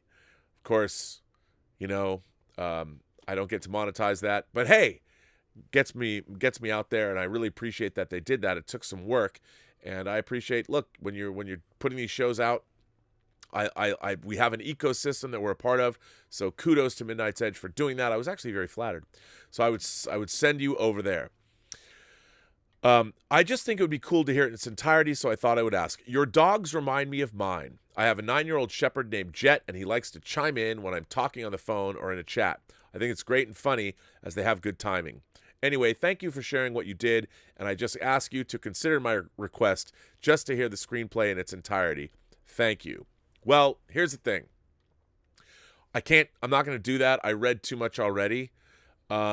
Again, I honestly was sort of shocked by how much response, but once again, I have to say thank you to all the new subscribers that are here, that are participating in the Post-Geek Singularity community. You are all imagination connoisseurs, and it's great to have you.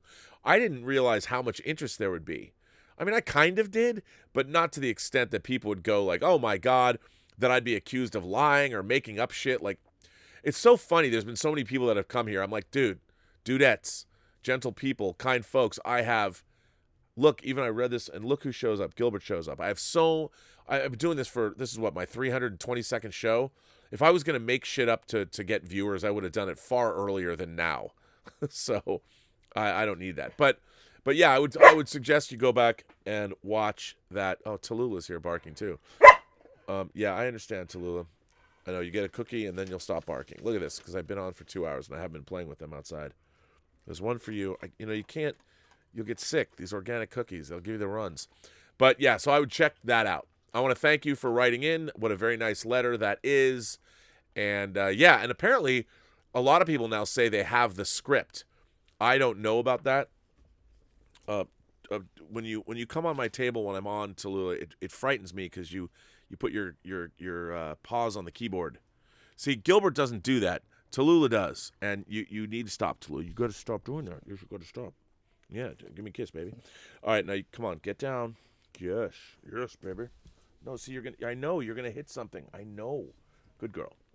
See, something happened. Anyway, yes. So there you go. Oh, see, now my Siri's on or something crazy. So that's sort of the story about Agent Cody Banks. And Sadhu's screening room. Sadhu says, Sadhu is here. Watched 1917 for the second time in XD, and it was glorious.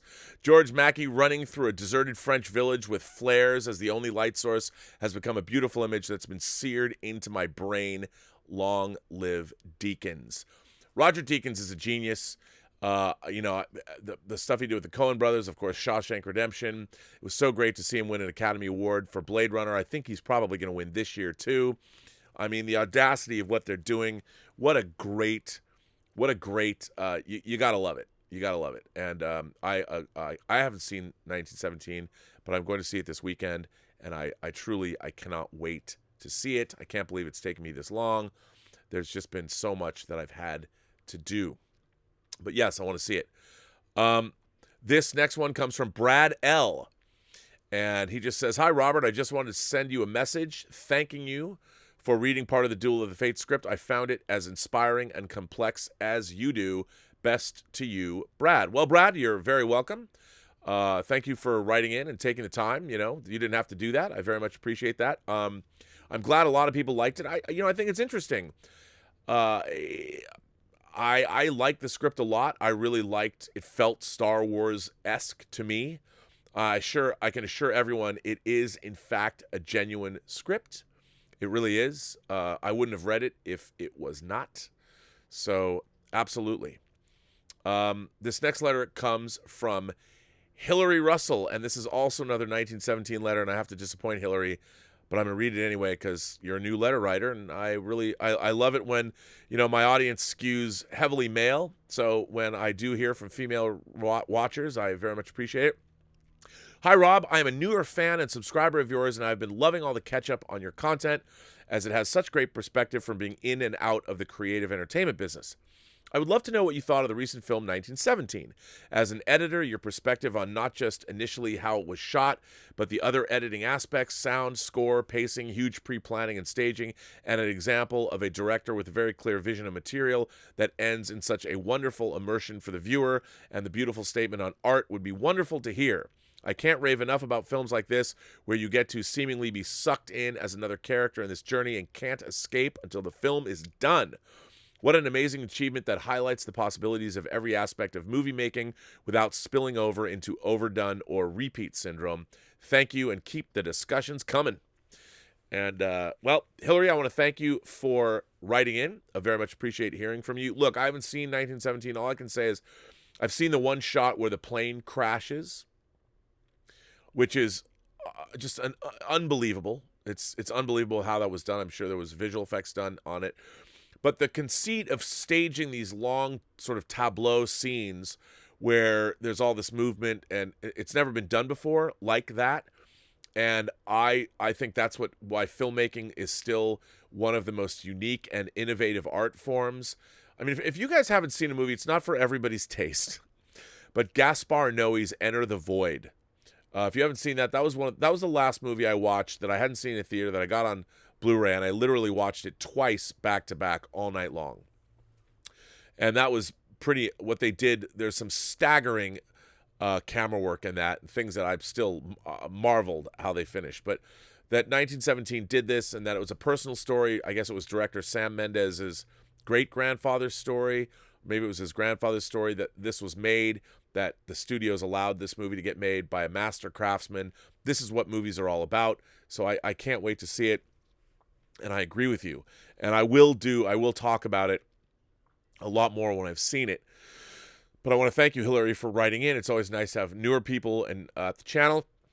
In addition to all of you old, not that you're old people, but you imagination connoisseurs, and when I say old, I say like over a year old now. Season 1 veterans. You've been here since the beginning, which I love you all.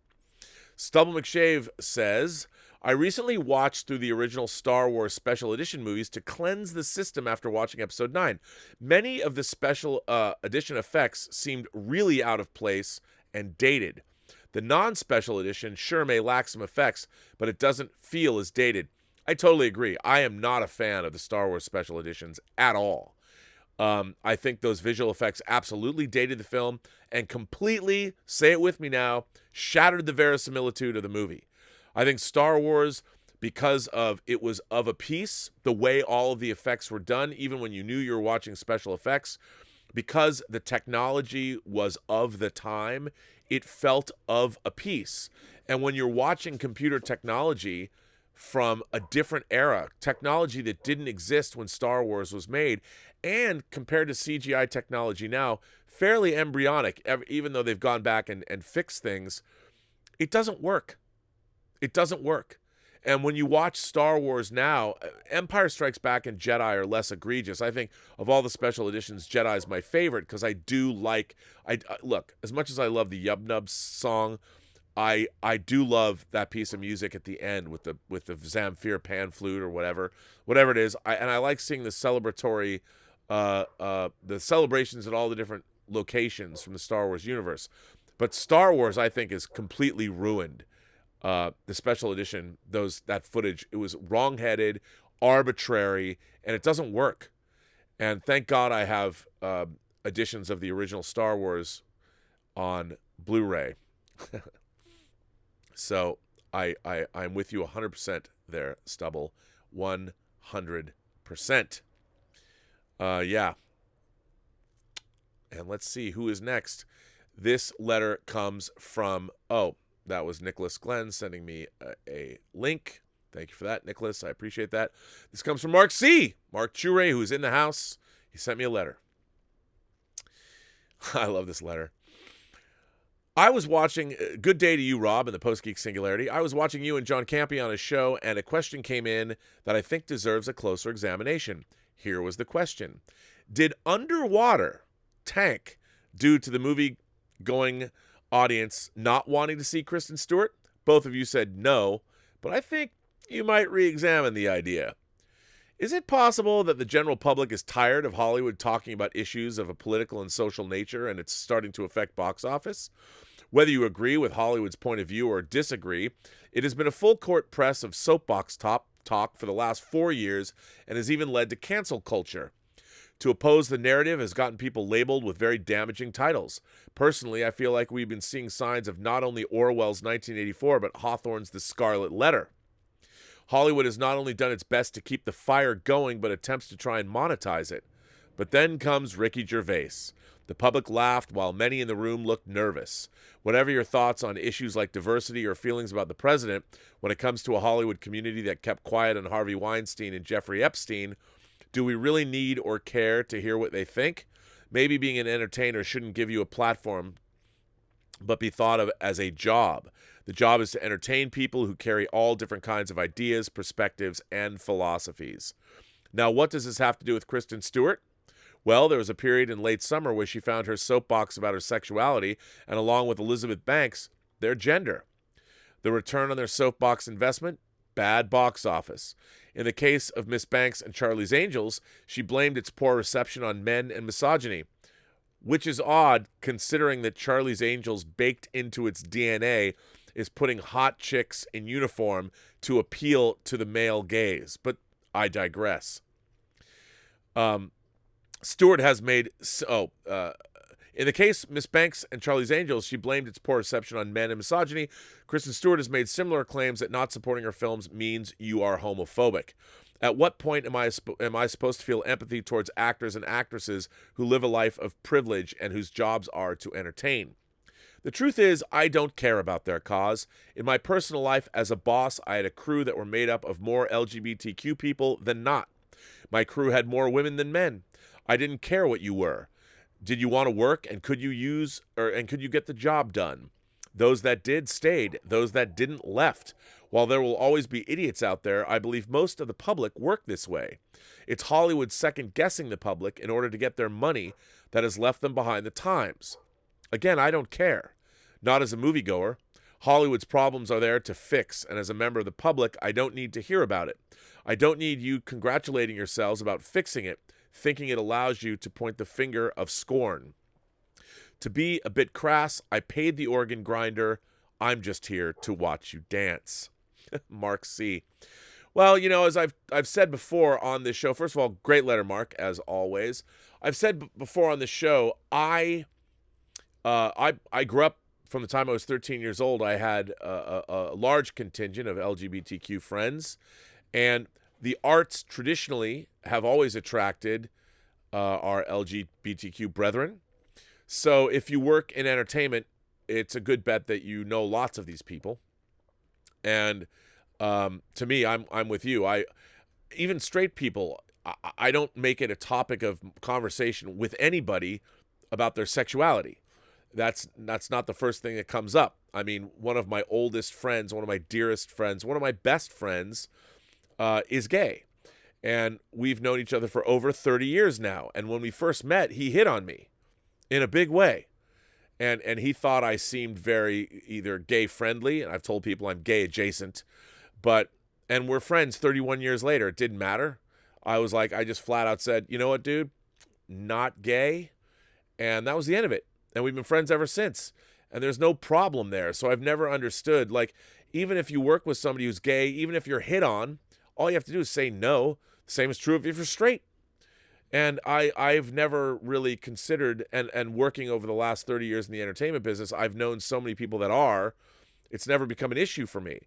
And what's strange is how we're now in this weird period of time where it's the same thing is true of, you look at Star Trek, Deep Space Nine, how somebody brought up in a chat that Avery Brooks was once asked about being a black man, playing a black man, playing the first black captain, in Avery Brooks, and I'm paraphrasing, basically said something to the effect of, well, he wasn't written as a black man, he was just written as the captain or the commander of Deep Space Nine.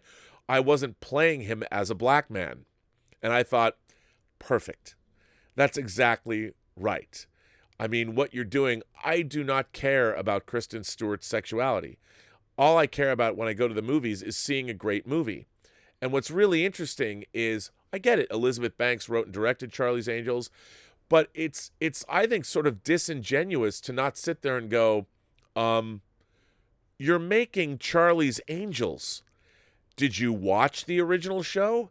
Did you go back and did you watch the two movies that Cameron Diaz, Lucy Liu, and Drew Barrymore made? I understand you want to take these things back, but I also think it's sort of strange that, look, I'm a firm believer that everybody should be able to live free and to have the opportunities to make of themselves what they will. And I also understand that there's been large groups of people, especially in America, for a very long period of time, who have not had a voice in this country. I have often said that even black Americans never have been given complete equality. Never have been. And I've used the example walking into a 7-Eleven at 2 o'clock in the morning. I walk in as a white dude, and I walk in with somebody who's black. Let's say we both walk in at exactly the same moment, and we each need to buy some toothpaste because the grocery stores that we were going to hit are closed. A black man's going to be treated differently than I am.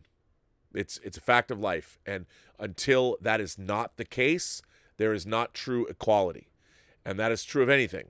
If we go into a job interview, anywhere we go, until all people are just considered people. We live in a world where there is a lot of discrimination that it needs to be changed. It needs to be changed. And for me, the more voices we get to hear, the better off that we are. Unfortunately, we're now in a period of time where there's a lot of evolution. There's a lot of people that were not having a voice in the past that are getting voices. We are talking about these things. As a matter of fact, there is more inclusion and more equality now than ever. I mean, we have same-sex marriage is now legal across the country. There's a lot going on. There's a lot of incredible social change. Now, does that mean we're done? No, not at all. There's a long way to go all over the world. But we're in an evolutionary period of time, and things are rapidly changing, and they're getting better all over the place. But here's the thing. Gilbert, as we're talking about this, Gilbert, the white dog comes in. Yes, but as this is going on, you know, all of this talk and all of this, you cannot trade one discrimination for another. And I've often said we all have to move forward together. Now, that said, Mark, I don't think that Underwater failed because Kristen Stewart was in it. I think Underwater failed because the film itself, even I, who loved my undersea monster movies, was looking at this going, really? There was not one shred of what I saw in those trailers that made me care about what I was watching. Just did not care.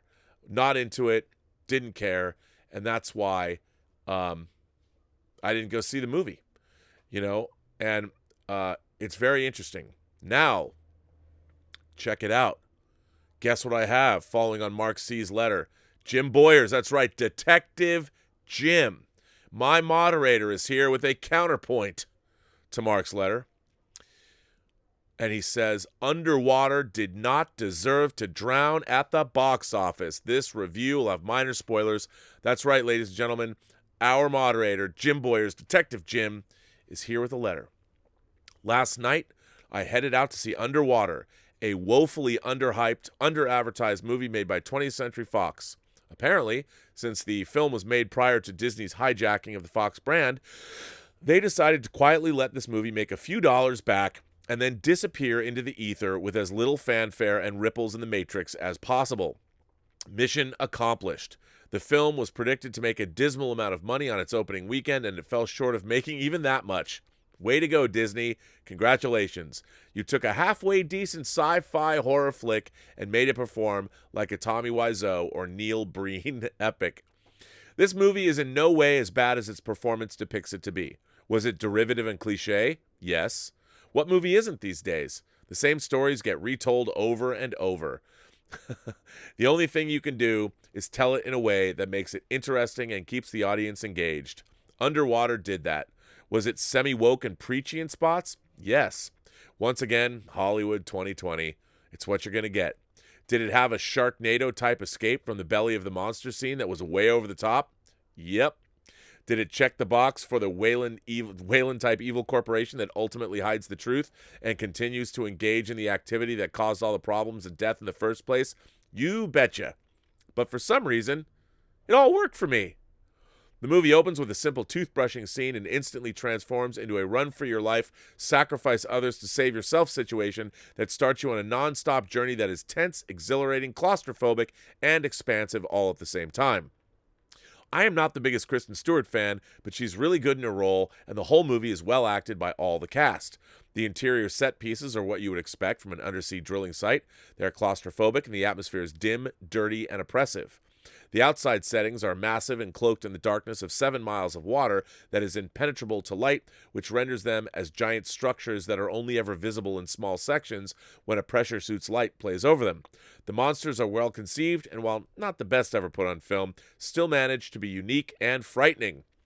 The movie builds tension very well and gives you little chance to relax. Even when our heroes are seemingly out of danger for short periods, the constant threat of water at 8 tons of pressure per square inch is looming over them and is a constant threat to crush their safe haven like a beer can under a steamroller. If you are claustrophobic, as I am, there are countless scenes involving crawling through rubble and wearing pressure suits that will make you feel uneasy and frightened. Overall, the movie does a great job keeping you on the edge of your seat. I won't spoil any more of the plot or ending because everyone who still wants to see the movie should do so without knowing all the particulars. I will just end by saying that I think this movie got a raw deal from Disney, and I hope it gets a little more respect or a cult following as time goes by. I tend to like a lot of things that others hate because I leave myself open when I go to a movie.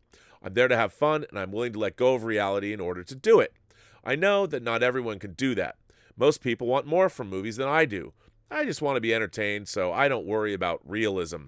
I go to movies to escape from the real. I saw enough real in my 20 years in law enforcement.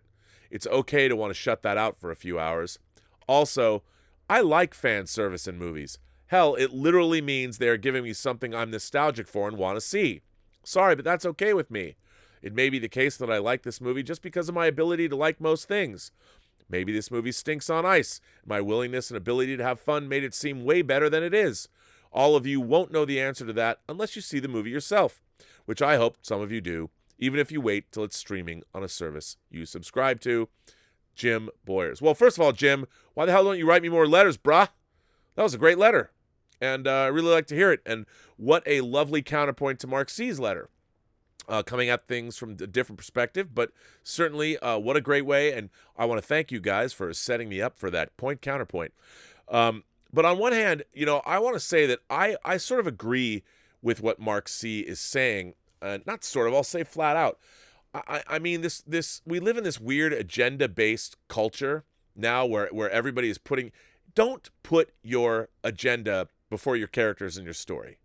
I understand, but if you want to change the world, tell the stories with great characters and great stories that have that agenda baked into them. Don't put it front and center. Don't be didactic. Tell me a great story, and I will watch it. I think back to like Jonathan Demme's Philadelphia, where you had Denzel Washington and you had Tom Hanks. Tom Hanks playing a man who was dying of AIDS. I get it. It was very on the nose, based on a true story, but absolutely. There's a story I can understand. And I think, when you hear this, if your agenda, if furthering your agenda necessarily is at the expense of other people, the way you're going about, I think, addressing that is problematic. At least that's kind of the way I see it. Let's see. Dancing Dog 60 sent in a tip, says, Robert, I was born in 1960, so I'm probably a year or two older than you are. A year or two? Do you think I was born close to 1960? I'm shaving my beard. I was born closer to 1970, thank you very much. I'm not kidding about that, but yes. I'm going to need every year I can, man. No, I'm just kidding. I am not afraid of my age. However, I'm sure we both share a love of old Famous Monsters magazine. I miss Uncle 4E. I miss the Captain Company merchandise. Explain to your youngsters. Okay. What Dancing Dog 60 is referring to, and by the way, Dancing Dog, first of all, thank you for supporting the channel, and thank you for your fun comments. There was a magazine that was published by Forrest J. Ackerman, and Forey to his friends. And Forrest J. Ackerman was science fiction, fantasy, and horror all rolled up into one. And he published this magazine that covered mostly monster movies and makeup effects, but it would cover things like, you'd see the Metaluna mutant from This Island Earth, and it was known because Forey would write horrible puns, and it was just, if you like monster movies and it was every kid, if you're a fan, it was a magazine either your parents would let you have or not.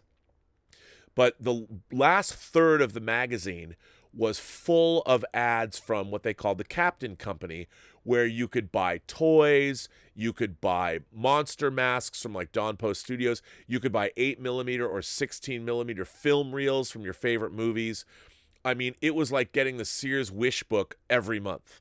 And I used to order stuff. As a matter of fact, when they first put out the die-cast, they made die-cast Star Wars toys, and the ones I couldn't get were like the Star Destroyer and the TIE Bomber. I ordered those from the Captain Company. It took a long time to get them, but when they came in, I got them. So I did order a lot of stuff. And when you're a kid, man, it was like you could actually get all of this stuff. And it was anything you could want. It was like being in the Robservatory, all the stuff I've collected over the years. tchotchkes, whatever it was, you could get it, and it was great. As a matter of fact, action figure for Vampira was recently released, but I don't know why I thought about that. I always think about Eerie and Creepy and all the different magazines, famous monsters of that era, but that's what the Captain Company was. And to get famous monsters, I mean, there were many dreams that were fueled by both the movies the magazine covered and the collectibles and toys and masks and blood and whatever you wanted, posters and books that you could buy from the Captain Company. It was a glorious time. Tallulah, you're barking. Paul Mayall sent in a super chat and says, "You rock, sir. Love the show." Well, Paul, thank you. Apparently, Tallulah rock. You know, you guys have been. If you want to keep coming in here during the show, I know you're part of the show, but I know. Look at these guys. You guys have been particularly. Look, the shattering climax of this episode will be more cookies. Okay, that's it. That's it. Down, Gilbert. And Tallulah, it's time to end the show, and you get a cookie. And then I'll go play with you guys before I have to go to John Campia's to record Best Movie, Worst Movie podcast with Olympic gold medalist Cody Miller. Come on, Tallulah, get down. No, don't spill my water. Good girl. Good boy. Well, ladies and gentlemen, that brings me to an end of this show because they want to go play, and I have to go to John Campia's. By the way, we are bringing back the Best Movie, Worst Movie podcast for Season 2, starring me, John Campia, and Olympic gold medalist Cody Miller, and we're going to go record a few episodes of that now, so I'm looking forward to that. So, all of you imagination connoisseurs, all of you members of the Post-Geek Singularity community, let me just say it's been a great pleasure doing this early show with you this morning on Manifest and the Impossible Premise. I can't believe I'm going to say this, but I'd be curious to hear what everybody thinks about Manifest. I really would. I'm not going to necessarily say that you're going to love it, but you might really enjoy it. So I'm going to bring an end to this. By the way, if you want to send me letters, please go to the Burnettwork.net website. You can always follow me on Instagram and Twitter, but go to the Burnettwork.net website, send me letters. Obviously, you can post your 3-word movie reviews there. All the letters that I read are up on that website. You can comment on the letters there. There's the Imagination Connoisseur Gallery if you want to post your horror tattoos or any tattoos or your action figure collection or artwork that you've done, like Joseph, who sent me some amazing artwork. Anything, you can go to the Burnettwork.net website and do that. You can look at, somebody asked me about doing a Star Trek fan film. I was like, uh-oh. She was like, you should do one. I'm like, I'm not going to get into that.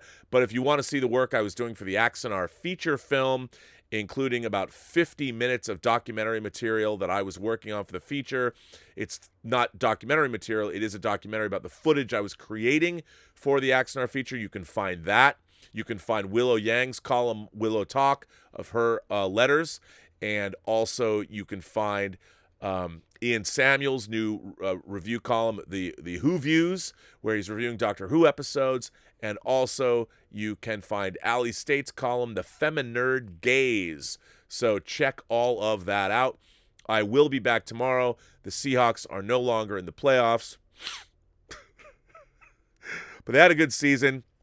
Let's hear it for the Jedi Knights, the Pacific Northwest. I will be back here tomorrow, probably at 1 o'clock. If I get here at 1 o'clock, maybe I'll do like a 3-hour episode because I'm getting a lot more letters. There's a lot more to discuss, and hanging out with you people has been a joy. And again, welcome to all of the new subscribers to the channel. I very much appreciate all the support that you are giving me and the channel itself, and to our moderators and the community at large. It is great to have this community. It's great to be an imagination connoisseur, part of this, the Post-Geek Singularity community, and it's great to have you all. And with that, I will end by saying, as you know, every person you meet has a story to tell you have yet to hear. All you have to do is listen. And with that, I will say Robservations, the show about something, Robservations, episode number 322. I finally got to talk about Manifest. I'm very excited about it. Comes to an end. And I wish you all to have a better day.